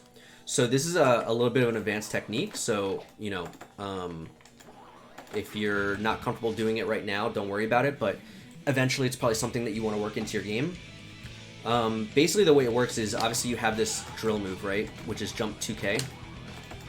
And this move stops your momentum instantly. As soon as you do it, no matter what your jump was doing, you get the momentum specifically of this move. It has its own momentum, right?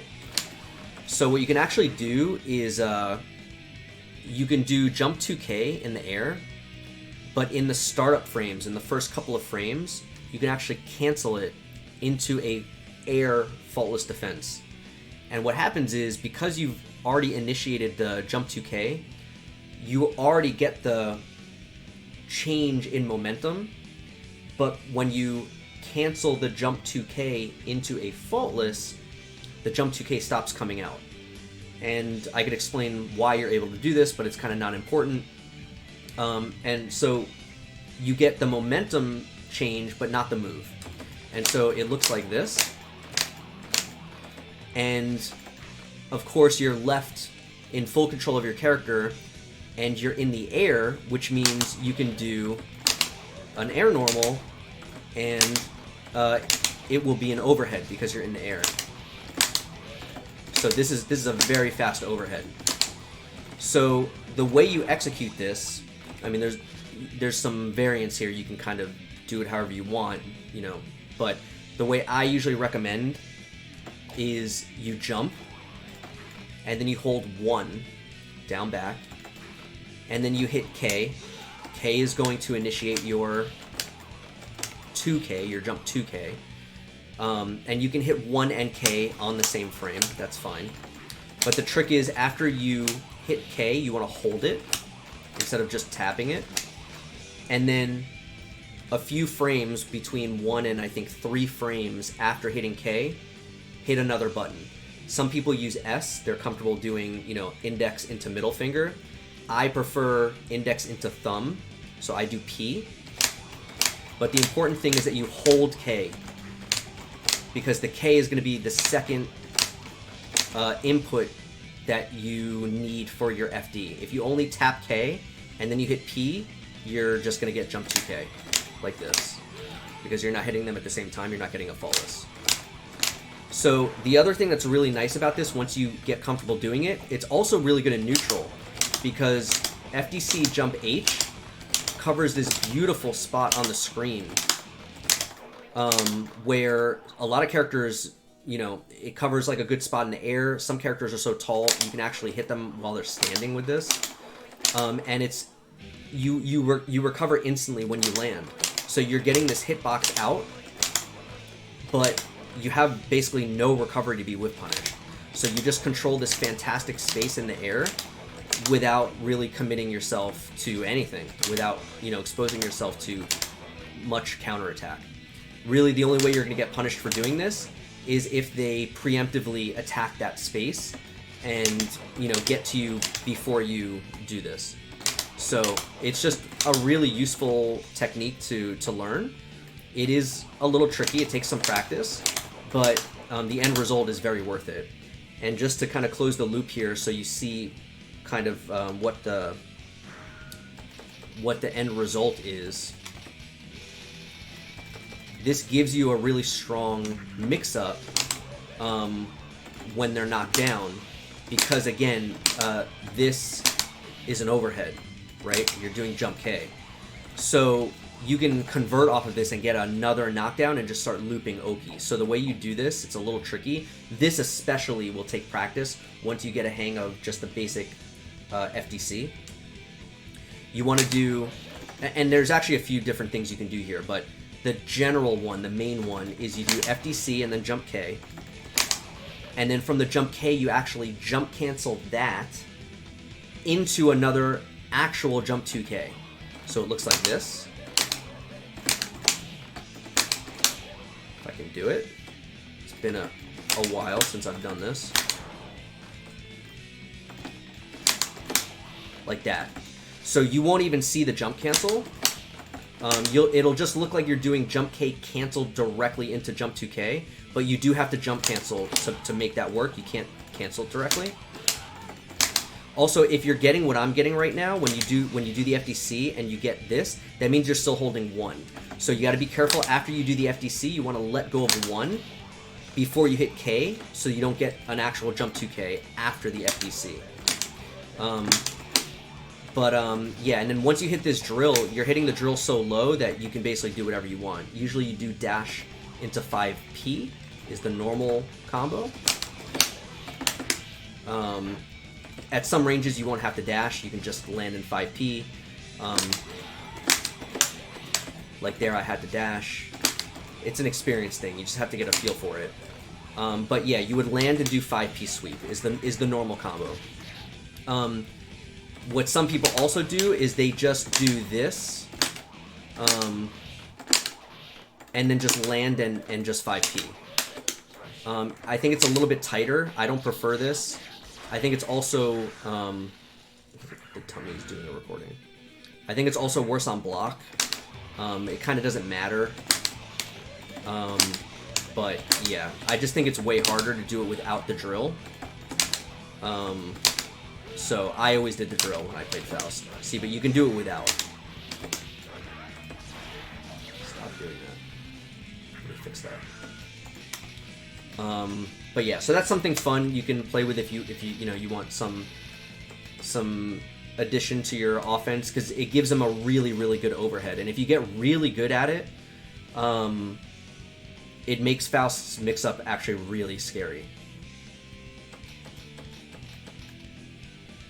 I don't want any of these. Oh, I just turned this off. That's why.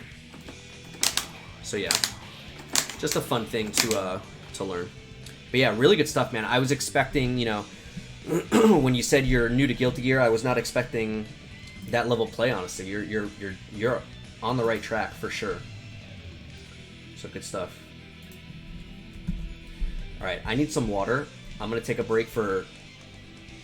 Oh, wow, it's 4 a.m. already. How many did we do? 3. All right, let me do one more. Let me take a break. Do you see they're adding D&D cards to Magic as a crossover? Yeah. It's a whole set. It's a whole standard set. Yeah, they just started spoiling them. They spoiled the Vorpal Sword, Portable Hole. Me and my friends were talking about them last night. Yeah, it's really cool. Yeah, Tiamat. Yeah. It's cool because, I only started playing D&D kind of recently, and I never played, we only played the Ravnica stuff. So it's cool because I'm getting, a education in some of the kind of what's the word, the really well-known D&D stuff. I had never heard of the Vorpal Sword, and somebody had to explain to me what it did in the game, and I was like, oh, that's cool how they represented it in the card, where it crits. Yeah.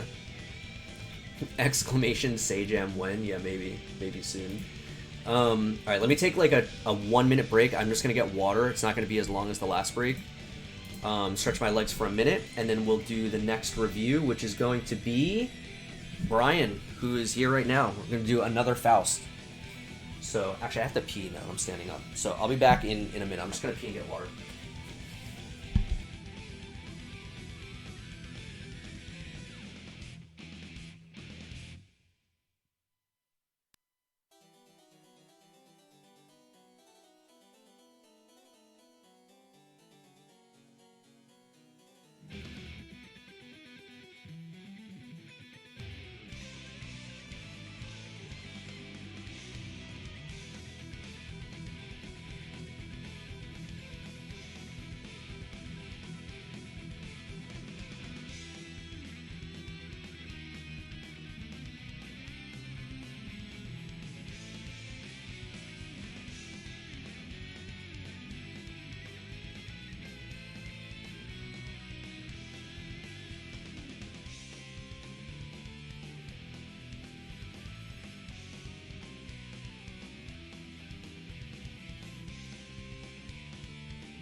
So I'm just standing for a second before we continue.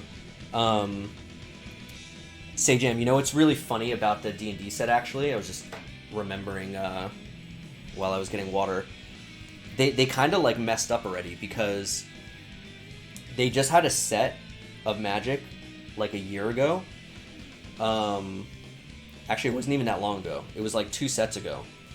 And it seems like kind of obvious to me that, you know, because they design the Magic sets like years in advance. They're already, you know, developing, like right now they have the next like 3 or 4 sets designed and they're like testing them and, you know, that kind of thing. They do it like way in advance because, you know, stuff has to work together and everything. So it seems kind of obvious to me that they didn't know that they were going to do this set early enough, because a couple of sets ago they had mechanics in the set that were already like D&D-ish. Like they had this mechanic called Party where your card, it was all on creatures, where they got better if you had an adventuring party. So you needed, it was like certain creature types. So it was cleric, rogue, wizard, and warrior, right? Which are like creature types that have already existed in Magic, and they are, you know, D&D classes. So they literally made like a D&D mechanic in a previous set, and they kind of like screwed themselves because it would have been such a sick mechanic for the actual D&D set, you know, but they can't really... I wouldn't be surprised if they reuse it, honestly, because it's just too perfect.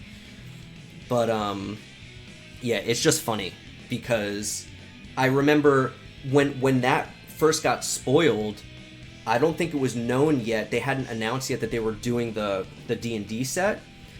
So when they first showed off the party stuff in the older set, I was like, oh man, this is so cool. It's like D&D, like this is so cool. It like, you know, makes me want to play D&D more and like all this shit. And then like, you know, then they announced, yeah, we're doing an actual D&D set, and I was like, but you just used Party. You just used the best mechanic for the theme, and now, you know. So yeah, people are speculating like what the mechanic is going to be, or, you know, the mechanics in the D&D set, because I don't think any were shown in the spoiled cards, right? Let me look. I don't remember if there was any new mechanic. I don't think so. There's only a couple of cards.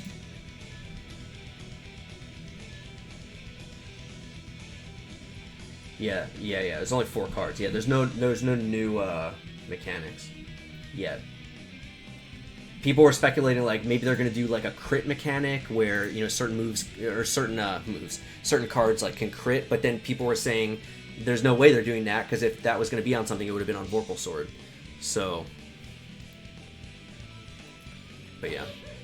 All right, let's keep it moving. I think I'm gonna do Brian's review, and then I might play a little more, and I'll see how tired I am. I'm so hungry. I should have ordered food. I'm fucking hungry now, and it's too late to order anything. Maybe I should look if I can order something.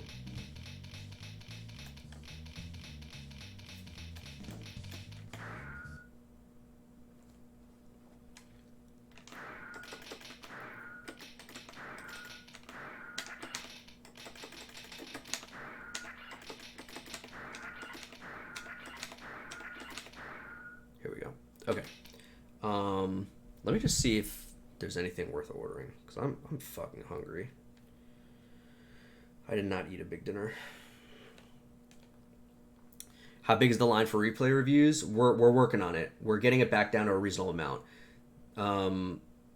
I'll probably do at least a few more tomorrow to get through this group, and then there's another group already ready to go. So right now I've got it down to about 12 in line. So, but I'm gonna try to cut that down, you know, tomorrow as well.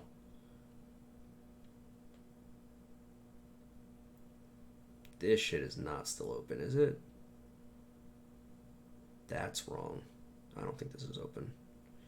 I think they are lying to me. 24-hour McDonald's? I respect myself too much for that, I think. I'm really fucking hungry, though. Wait, there's a burger place open? Hold on.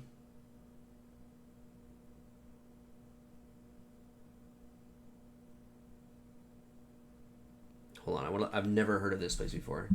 Is this a real thing? Berg Time? It might be. The Burger Den. The fuck is this? Oh, it's a real restaurant. Nope. I'm looking at New York somehow.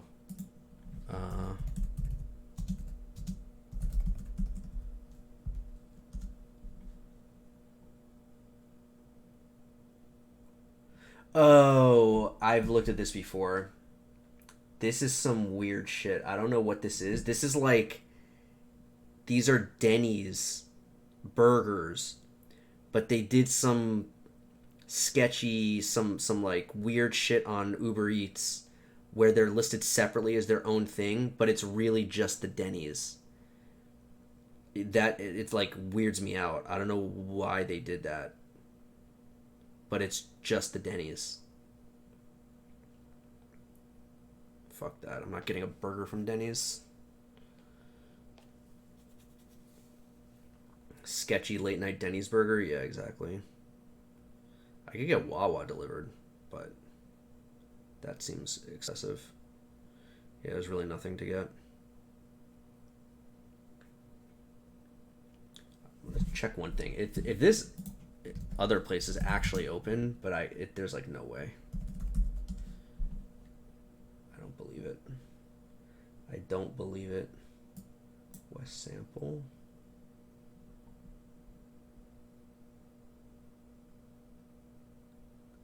Wait, some of them are open. What? But not this one.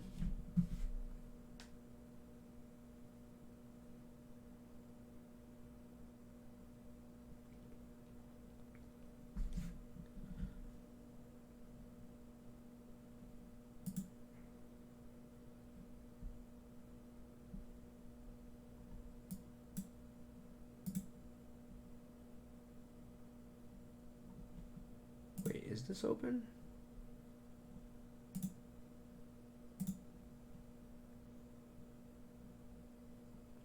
Wait, I think they are open.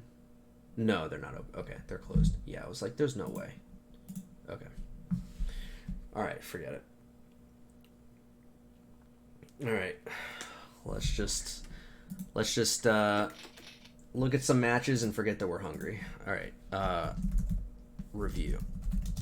Brian or whatever playing Faust. You still here, Brian? I see you in chat. Yeah. All right, cool. All right, so Brian says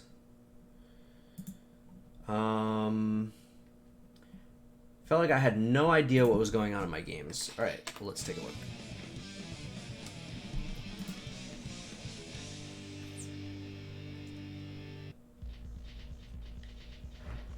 Let me pause this for a second.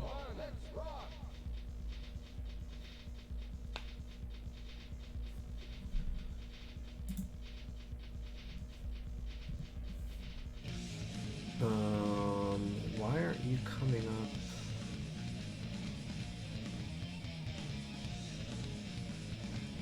Sorry, give me 1 second. Something's wrong with my spreadsheets.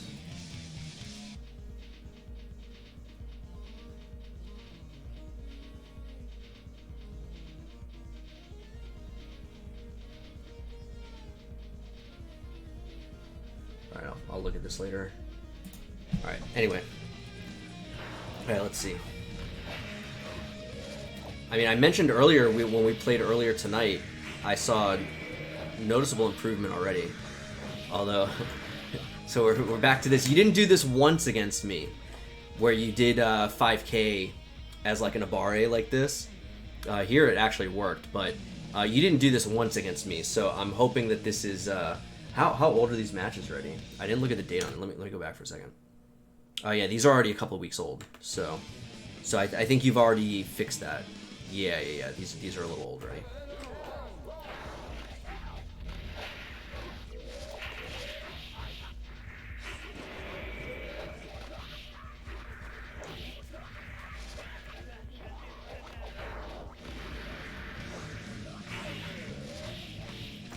So,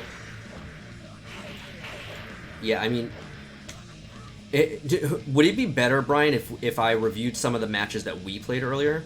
Because I feel like some of this is probably not relevant anymore, because I think you've already improved significantly. I mean, these are already like 2 weeks old, right? Almost 2 weeks. It's like a week and a half. Is that better? Let's do that. Because I want to hear, you know, I feel obligated to talk about like, well, you're doing 2D, you're not canceling, but again, I don't think you were really doing that against me. So I think some of these problems you've already fixed. So let's quit out. Let's go to earlier tonight.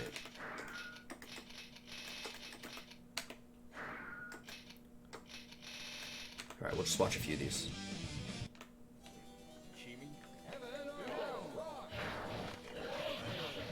I mean, it's a great round start. You did far slash to start. Small combo drop, but that's okay. Had the right idea.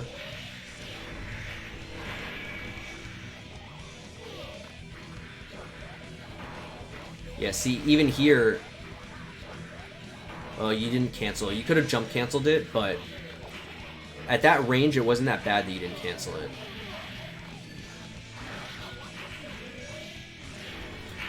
Just trying to think for a second.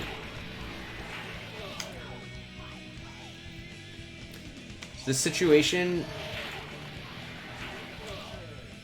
so you're doing the drill, usually autopilot to 2K, 2D, 2S, having issues hitting the 2S around that time. I see. So there's like a couple of things here going on that are maybe worth talking about. So it's really good that you're starting to use 2K, jump 2K, as like a mid-range tool, because it is very strong. The more you use it, the better you'll get at aiming it. Here, I mean, this is just way too high. You want to avoid this as much as possible, hitting it this high. What I'm going to recommend, obviously, I would prefer that you just use it more the way you are and get comfortable with it, rather than try to, you know, zone in on only using it in the right spots. It's easier to use it too much and then rein it in, right? So, again, it's good that you're using it. I just want to make sure that you're aware that you want to try to avoid this kind of height whenever possible. With that said, the ideal thing is that you recognize when you're hitting it too high, because sometimes you don't have control over it. Sometimes there's nothing you can do. Sometimes you do it from the right height, you know, the right height for that moment in time, but then they dash up to you and block or something like that, and they, you know, they also have control over the spacing. It's not only you. So, you know, sometimes you use it from a good spacing and a good height, but by the time it makes contact, it's not right anymore. So the ideal thing to do is, once you do the jump 2K, is to pay attention to where it's hitting, and if you need to correct for the wrong height, you cancel into something. So like here, it was good that you canceled into something. You canceled into going my way, and in this case, it was fine because it made, you know, not made contact. You hit him. But if he had blocked this would have been a problem, right? Because the going my way was too high, so you didn't land, and this would have been extremely punishable. So one thing I would recommend for the time being, it's almost like a crutch a little bit, but not exactly, but a little bit, is when you do jump 2K, if you realize that the height is bad and you need to abort, cancel into pogo, air pogo. It basically, it's like a magic wand. It just is going to fix any mistake you make. Granted, you're going to spend a lot of meter doing this, you know, if you're doing it constantly, but you just basically can't go wrong, because once you get into pogo, it's your turn. So no matter how high or how wrong you were when you did the jump 2K, or if they move and they mess up your spacing, you can fix it by just doing pogo. And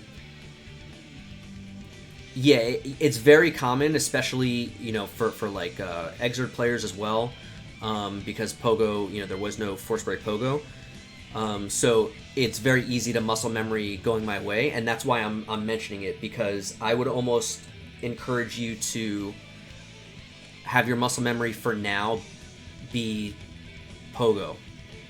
Because this, what you did was not wrong. It's just a little more advanced to do it properly.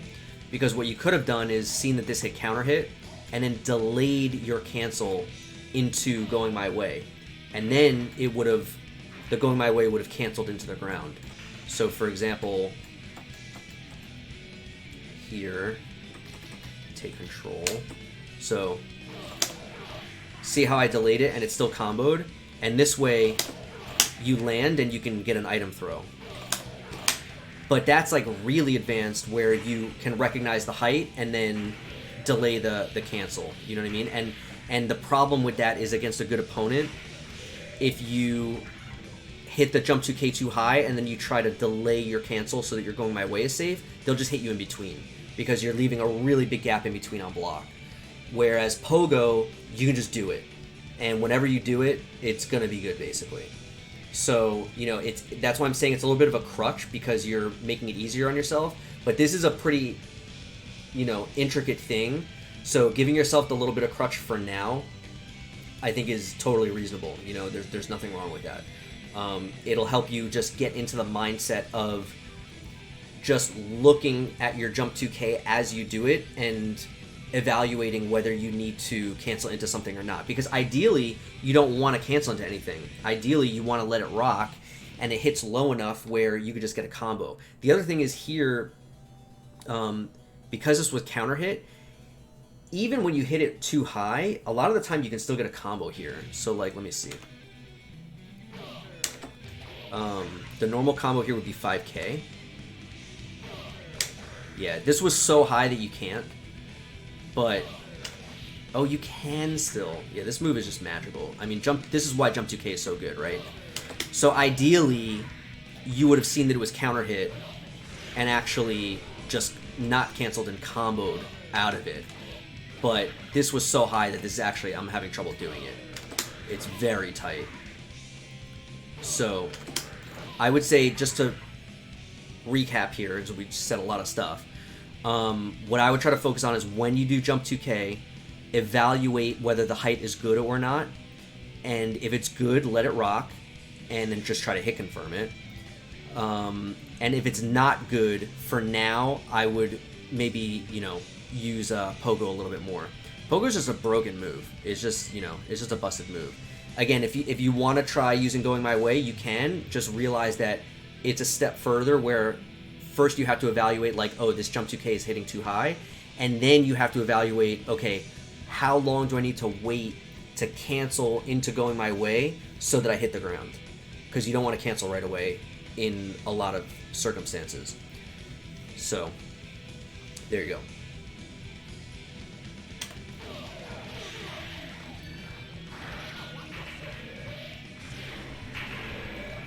But yeah, again, it's good that you're using jump 2K in that way to begin with. I'm so sad that I didn't kill you off this. I was too busy appreciating myself.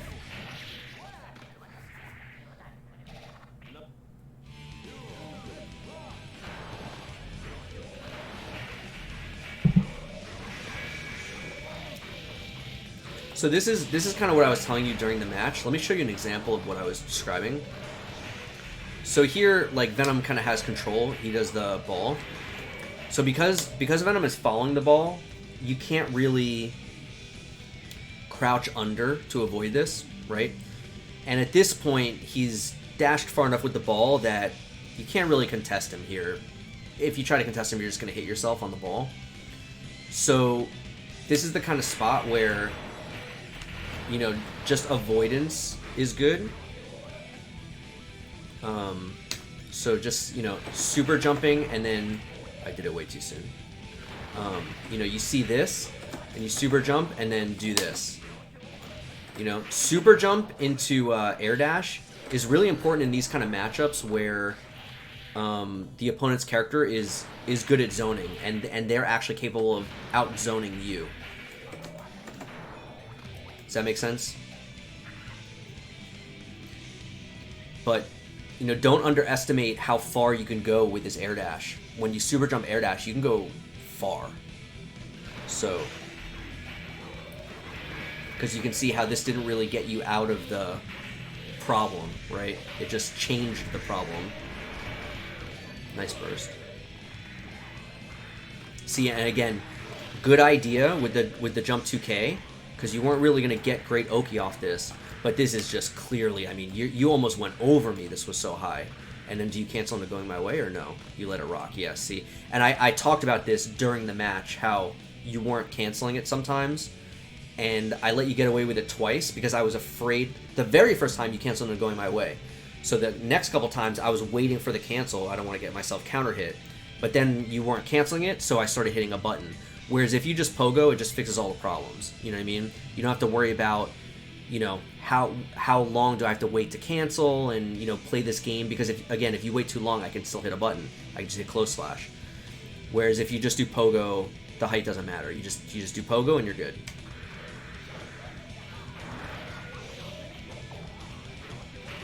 Yo, Faust really be swimming in the air, yeah.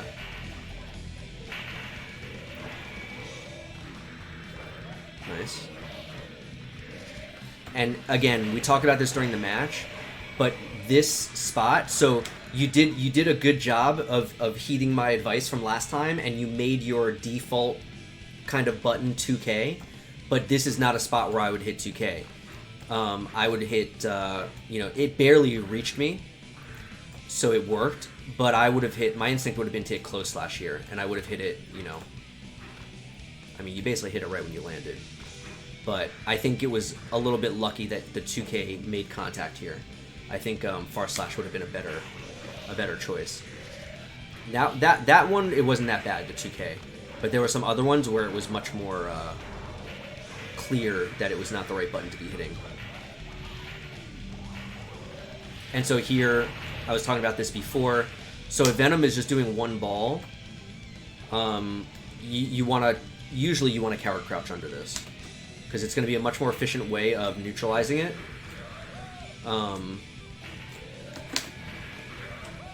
Whoops. The way I did this is actually pretty hard to do. Yeah, but see, you can fight back in this case. Whereas if you jump, you can still fight back, but I don't think your options are as good. Maybe jump H, but you can see how it's blocking, so that doesn't really work. And you just get yourself hit. So yeah, usually when you see this, you want to coward crouch, but sometimes it's a bait also. It's a little bit of a mind game. I have to let go of 2 to far slash. Yeah, exactly. And that's okay. You know, it's like a, you know, go-to that you've developed, which is fine. Everybody has that. Everybody needs that. But, you know, you got to recognize the right spot to do it. It's a nice jump 2K to get out of the corner.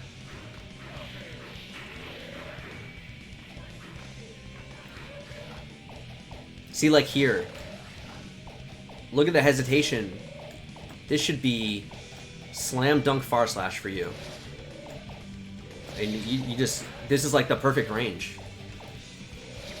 And because there was an item out, you wouldn't be able to do far slash item. So if this was me, I would have done far slash scalpel pull. And there, you did far slash item. Good.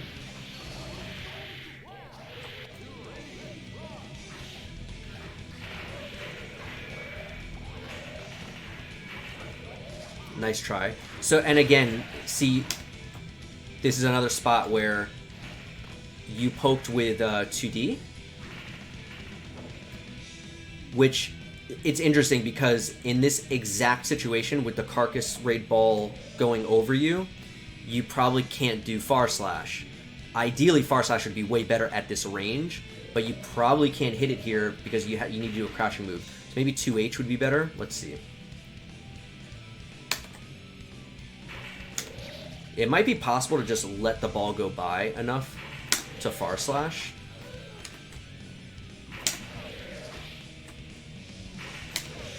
No, not really. But 2H Even 2H is tough here. I mean, obviously I did this intentionally, where I put the Carcass Raid ball right in front of you.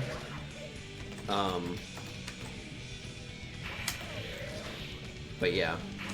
Even 2P, I think, is probably better than 2D here. Since you have to stay crouching. It's a tough spot. But I think the bigger kind of point here is just that 2D... Again, 2D here is not bad, because you needed to do something that stayed crouching. But my concern is that that's not why you did it there.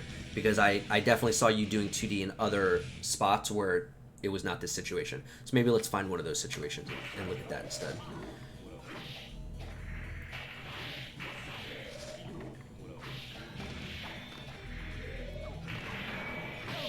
Is swinging a 2H in a Carcass trade with it something that works out in Faust's favor? If you can get the trade, yeah. But the way I did it, you know, I kind of knew that it was coming. So to actually react might be pretty tough.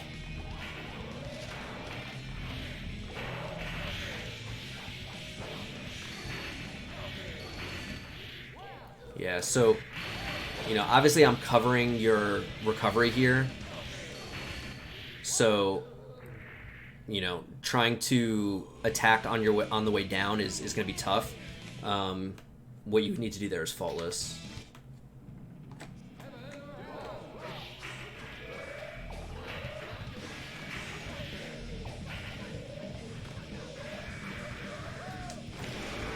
Just thinking about this a little bit. I think what you did here is fine, just throwing an item. I was just thinking about whether I should recommend in these kind of spots that you dash up and far slash instead. I think it's fine to throw the item. It's just that you throw it with the knowledge that if it's a bad item, you may be on the defensive at that point. Obviously this is a pretty Venom specific thing. Could I have air dashed out? Well, what you could have done, I know you're talking about the end of the last game. You could have teched forward. The problem is you teched back, and then once you teched back, your options are very limited. Because even if you tech back and then try to air dash forward, Faust is so wide that when I do the H Carcass, he's probably going to get hit by that still. By teching forward, you would have had a few more options. Am I not running into the ball if I run up and far slash? Yeah, exactly. And that's why I had to think about, you know, whether it was realistic here. I think in this spot it's too late. But again, I'm not really worried about this specific interaction. To me, I'm looking at this as a strategy, you know, a bigger picture strategy thing. You know, your idea, it goes before I hit the ball. This started before I hit the ball. So, you know, from here, I poked you out, and then here, this little moment of hesitation here, your instinct was not to move forward. That's really what I was pulling at. You know what I mean? And I'm just wondering if that's a problem in the matchup or not, and I'm not convinced that it is, so I'm not gonna push on that too hard. I think it would have been just as valid if you had moved forward in this time instead of throwing an item, but I also think throwing an item is totally fine. Yeah, exactly. It's more of a question of like, okay, let me put it in different terms. So I've talked about this a couple of times with Hotashi, or in regards to Hotashi. I've talked about it on the stream. That it's both in the Elfelt matchup in Exerd and the Robokai matchup in this game, is that Venom doesn't want to be full screen in both of those matchups. He wants to be in far slash range. So Elfelt is the much more obvious example of why that is. Once Venom is outside of far slash range, there's no immediate threat. I mean, there's Stinger, but that's a low threat. So she can basically trump anything he does with Rifle. You know, if he tries to back up and then summon, she's just going to Rifle. And so you, as the Venom player, you do not want to allow that. So you need to you can't just run from her. You don't necessarily want to throw yourself at her, but you need to stay in a range where you can actually threaten her and she can't just freely go into rifle. And I think this is potentially, not necessarily exactly the same, but potentially similar, where from the Faust perspective, you don't necessarily want to back up, because if you let Venom, if both of you get to do what you want to do, I think most of the time Venom comes out on top. Obviously, if you throw the right items, it's not the case. But there's not many items that are going to go over the top of what Venom is able to do. So, you would need like meteors or like a, mini Faust or a mini Robokai or something like that. Other than that, he doesn't really care what you throw. If you throw a bomb, he's just going to take 2 seconds off, maybe do some air summons even. It's not really going to affect him. So, there's the problem is just that there's not enough items that threaten him from that range. So, from an overall strategy perspective in this matchup specifically, I think it's probably similar, where it's not that you necessarily need to rush him down, but you want to stay in range of your poke so that he can't freely summon. And it's identical to the Elfeld example. Once you're out of far slash range, what do I have to worry about? Although you have scalpel pull, so raw scalpel pull is a big deal in this matchup also. But you need to be threatening him and not letting him just do whatever he wants.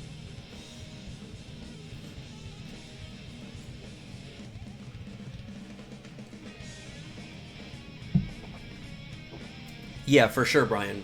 Yeah, I mean, if they're running in at you, you need to control space.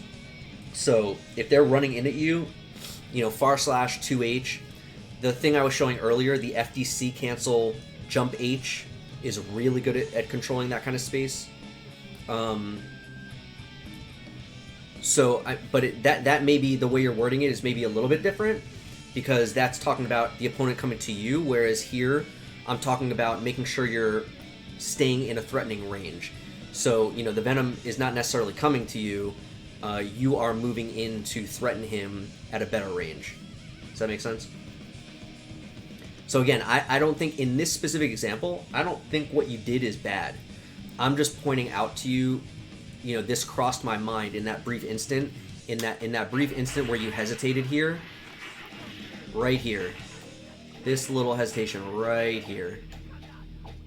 It was just a matter of, should you be moving in during that time? I don't think it's a clear-cut yes. I think overall, in a lot of those cases, you do want to be closing in, but I think throwing the item is also perfectly fine.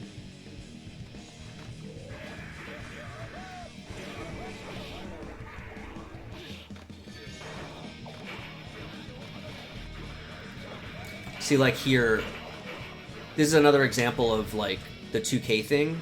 So, your instinct is to start with 2K. So you ran all the way in. And again, it worked out here, but this was like very sketchy to me when you did it at the time and when I'm rewatching it. Because again, it's like, you see, the other thing that makes this sketchy is that right here where I've paused it, like right here, this is where you want to live. You are very happy fighting in this exact spot with the opponent in the corner. Because again, from here you are threatening your good buttons, right? So the number one thing, if it was me, that I would care about in this position as Faust is, above all else, I do not want to give up the corner. This is the best possible position I could ask for. I mean, there's better positions, like the opponent knocked down and I get to Oki them, right? But as far as in neutral, right, from this kind of point in time in the fight, from the last 5 seconds or so, you've basically achieved what you want to achieve by getting this position. So above all else, I would not do anything that would easily give up this position. And the problem is that by dashing in like this, here I summoned, but if I had just jumped or IAD'd instead, suddenly you lose the corner and you're in the corner. And it's one thing that you lost the perfect position, but you also put yourself in a horrible position. So, you know, running up on them in this spot is like very sketchy. What I would prefer to do instead in this spot is again just far slash, just hold the position, right? You don't need to get overly aggressive. They're gonna hang themselves. If you hold this spot well enough, you will get damage out of just having gotten this position, because they have to do something to get out. They can't just sit there, because you will just, you know, overrun them basically from this spot without moving forward. So something like this. I think also maybe part of it is you don't realize how far slash goes. This shit goes like omega far. I'm not sure if you actually realize that. But see, you would have counter hit me out of my ball summon. And the thing is, you just start doing, you know, whoops. You just start doing stuff like this, right? And just hold the position. And the reason why I keep stressing hold the position here is because if you hold this well enough and you hold this long enough, eventually, I want to make sure that I convey this well. If you just sit here, so it's let me jump into training mode for a second. It'll be easier for me to show without the dummy doing things.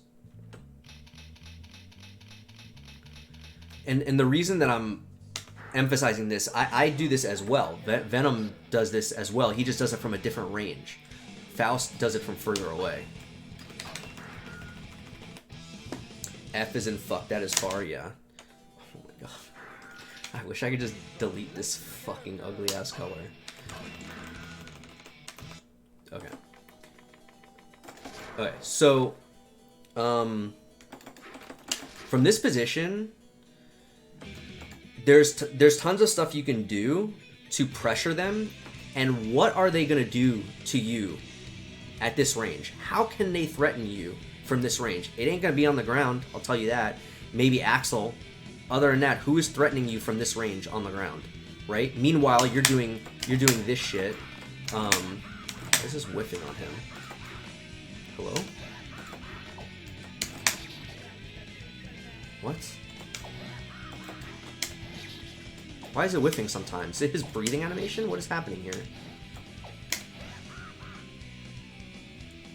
Is it actually his idle animation?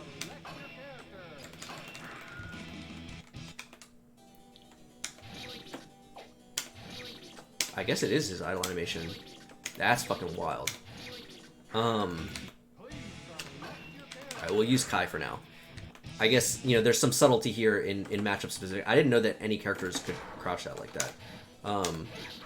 But, you know, from this kind of range, you know, you're doing stuff like this. You're doing stuff like this. You can start doing stuff like this. And, you know, you're basically bullying them. That was the word I couldn't think of while I was trying to describe this. You're bullying them from this range, right? And by mixing up all these options, they don't know when they can move and when they can't. Record the dummy holding down back. Ah, yeah, that's a good idea. Yeah. No. What's going on, Siggy? Yeah, it's probably because he's not actually holding down back. Yeah. So he's not getting proximity block. I knew there was something wrong with that. That's wild, though. But anyway. No.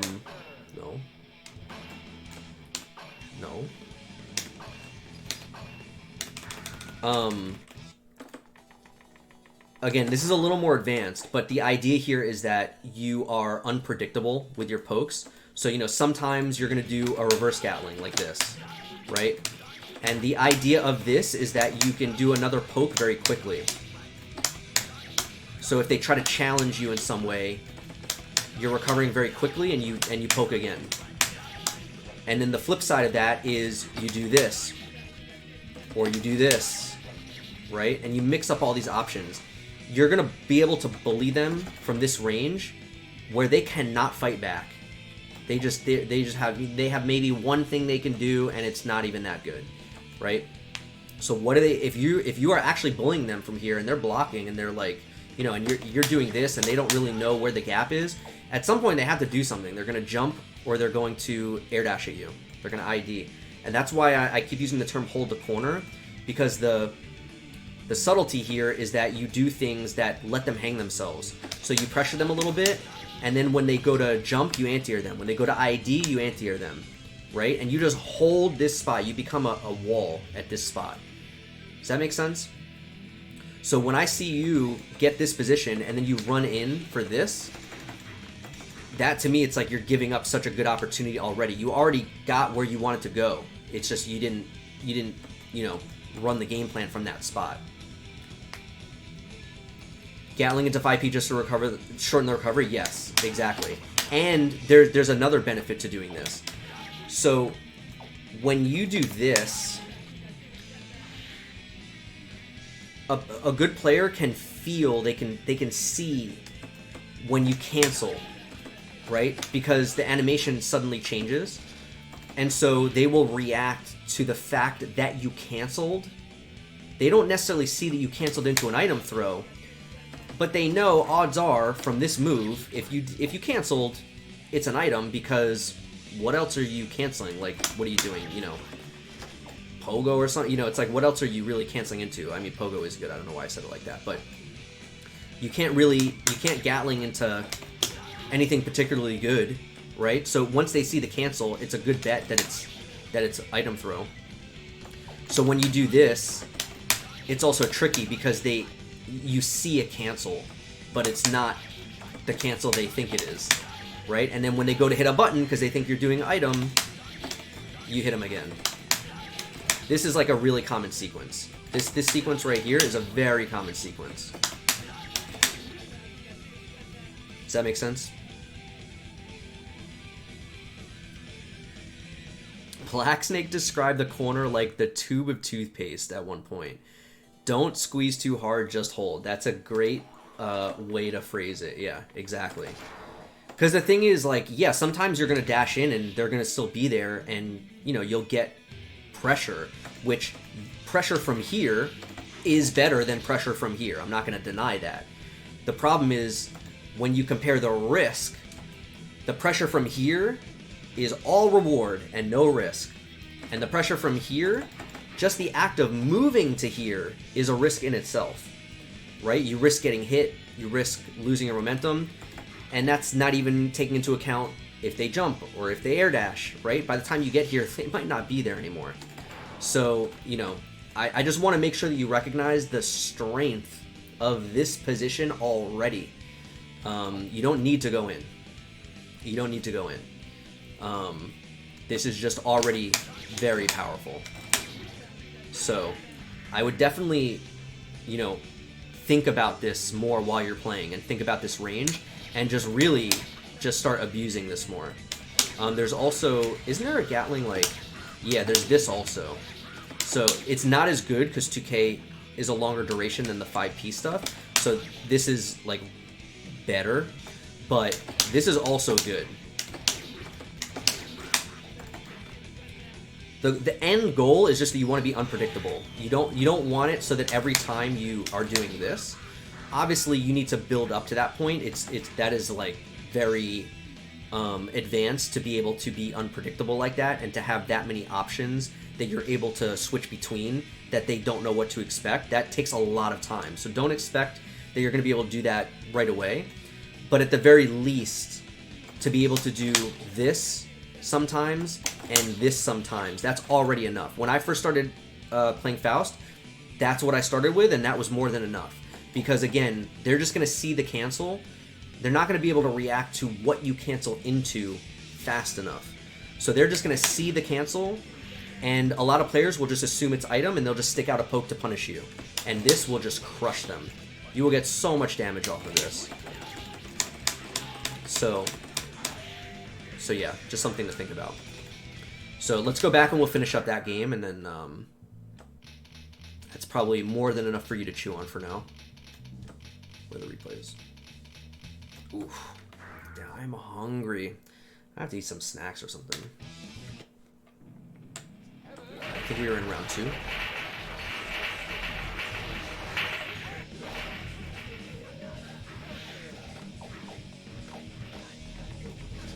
Damn, this game's hard, yeah. I mean, that's not even like a this game thing. That's just like a fighting game thing. Oh, nice. Very nice coward crouch. So, this is fantastic. The only improvement here is that you should have fought back after you did this. So, you're a little too passive. I think that's just experience. You know, you're a little... You don't really understand what I'm capable of at certain ranges and at certain times, so you're being overly cautious, which is fine. That's good.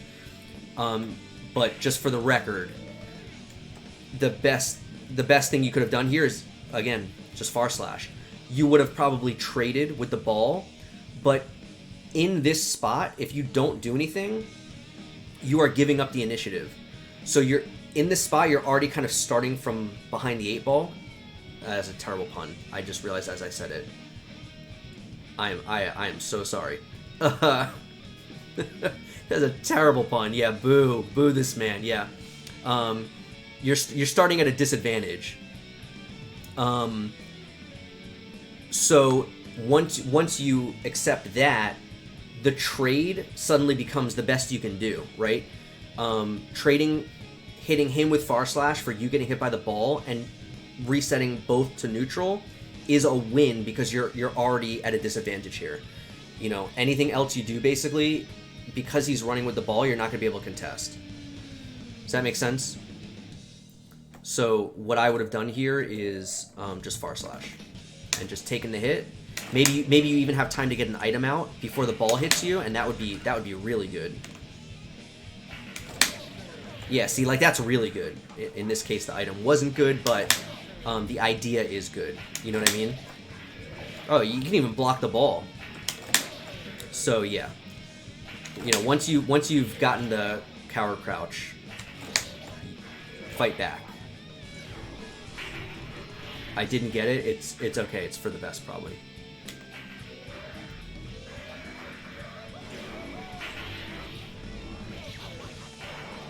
I like that you're looking for places to coward crouch though. It's good.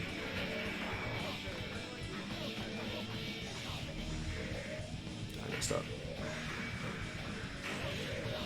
Yeah, I got you with that pretty good.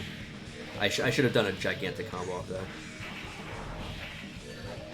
That was good. That was fantastic. See, and look, this is exactly what I was just telling you, and I said I'm telling you from a fellow holder of the corner, right? Because Venom does the same thing. And look at what happened here. I got too greedy. I could have just held this position. I could have just pressured you from here. Venom wants to be a little closer on this. He wants to be like 2S range. So I want to be a little bit closer. But look, I tried to go in. I went for the jump D, and you teched over me, and I lost the corner. So instead of just playing, no risk, I went for the slightly higher reward, and I lost the corner. Oh, did you try to throw an item? Yeah, you tried to throw another item. The poison stopped you, I think. What's up, Wasted Flan? How you doing tonight?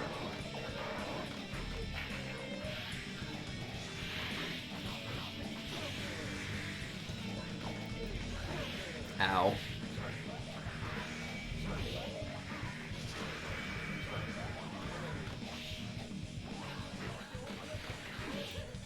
Yeah, see, again, it's just, this is another example. Like, look, right here, I double jumped back, right? And you can see that as you're coming down, right? Like, you have time to assess this situation. You did the bomb bag, you're falling, you see me double jump back. I could have air dashed forward. I didn't. My instinct here was to jump back to avoid the bomb bag. So right here, I haven't even landed yet. This is like screaming Faust advantage here. Because you could have tried to hit me on the way down. Even if you didn't actually hit me out of the air, I'm not going to be able to contest you here. Venom does have a good far slash, but you're already recovered. You're already doing stuff. I'm still coming down. And I've already double jumped. I can't do anything. I can hit a button. It's not going to do anything, right? So again, the moving in was okay, but look, I got out because of that. Now I'm going to tech forward and air dash. I didn't even air dash. I fought you. But you see how easily you lose the corner, you know, potentially, by dashing in here. Whereas all you had to do was start bullying me from here. You had the position already. Just start doing far slash 2H. You know? It's another really good example.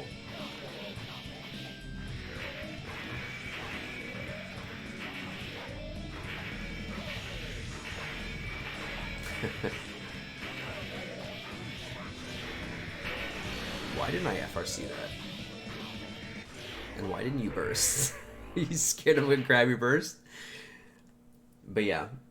I think I need assistance, yeah. Again, I said it a couple times already, but you've clearly made, you know, great progress since the last time I saw you play. And you know, the change to using 2K is really good, but that 2K instinct needs to only be from close. So now you need to expand that instinct so that your instinct is to far slash when you're in far slash range. You know what I mean? And not feel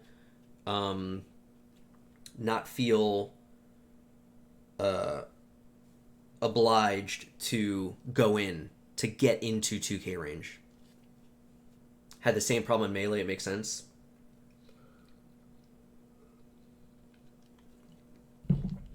Not enough Faust to use 6H as a poke. Yeah, that's another way. At that far range, when you're bullying, if they're being very passive and they're just sitting there, don't be afraid to 6H from really far away also.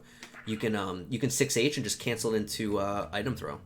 You know, again, the idea is just that you mix up your options as much as possible.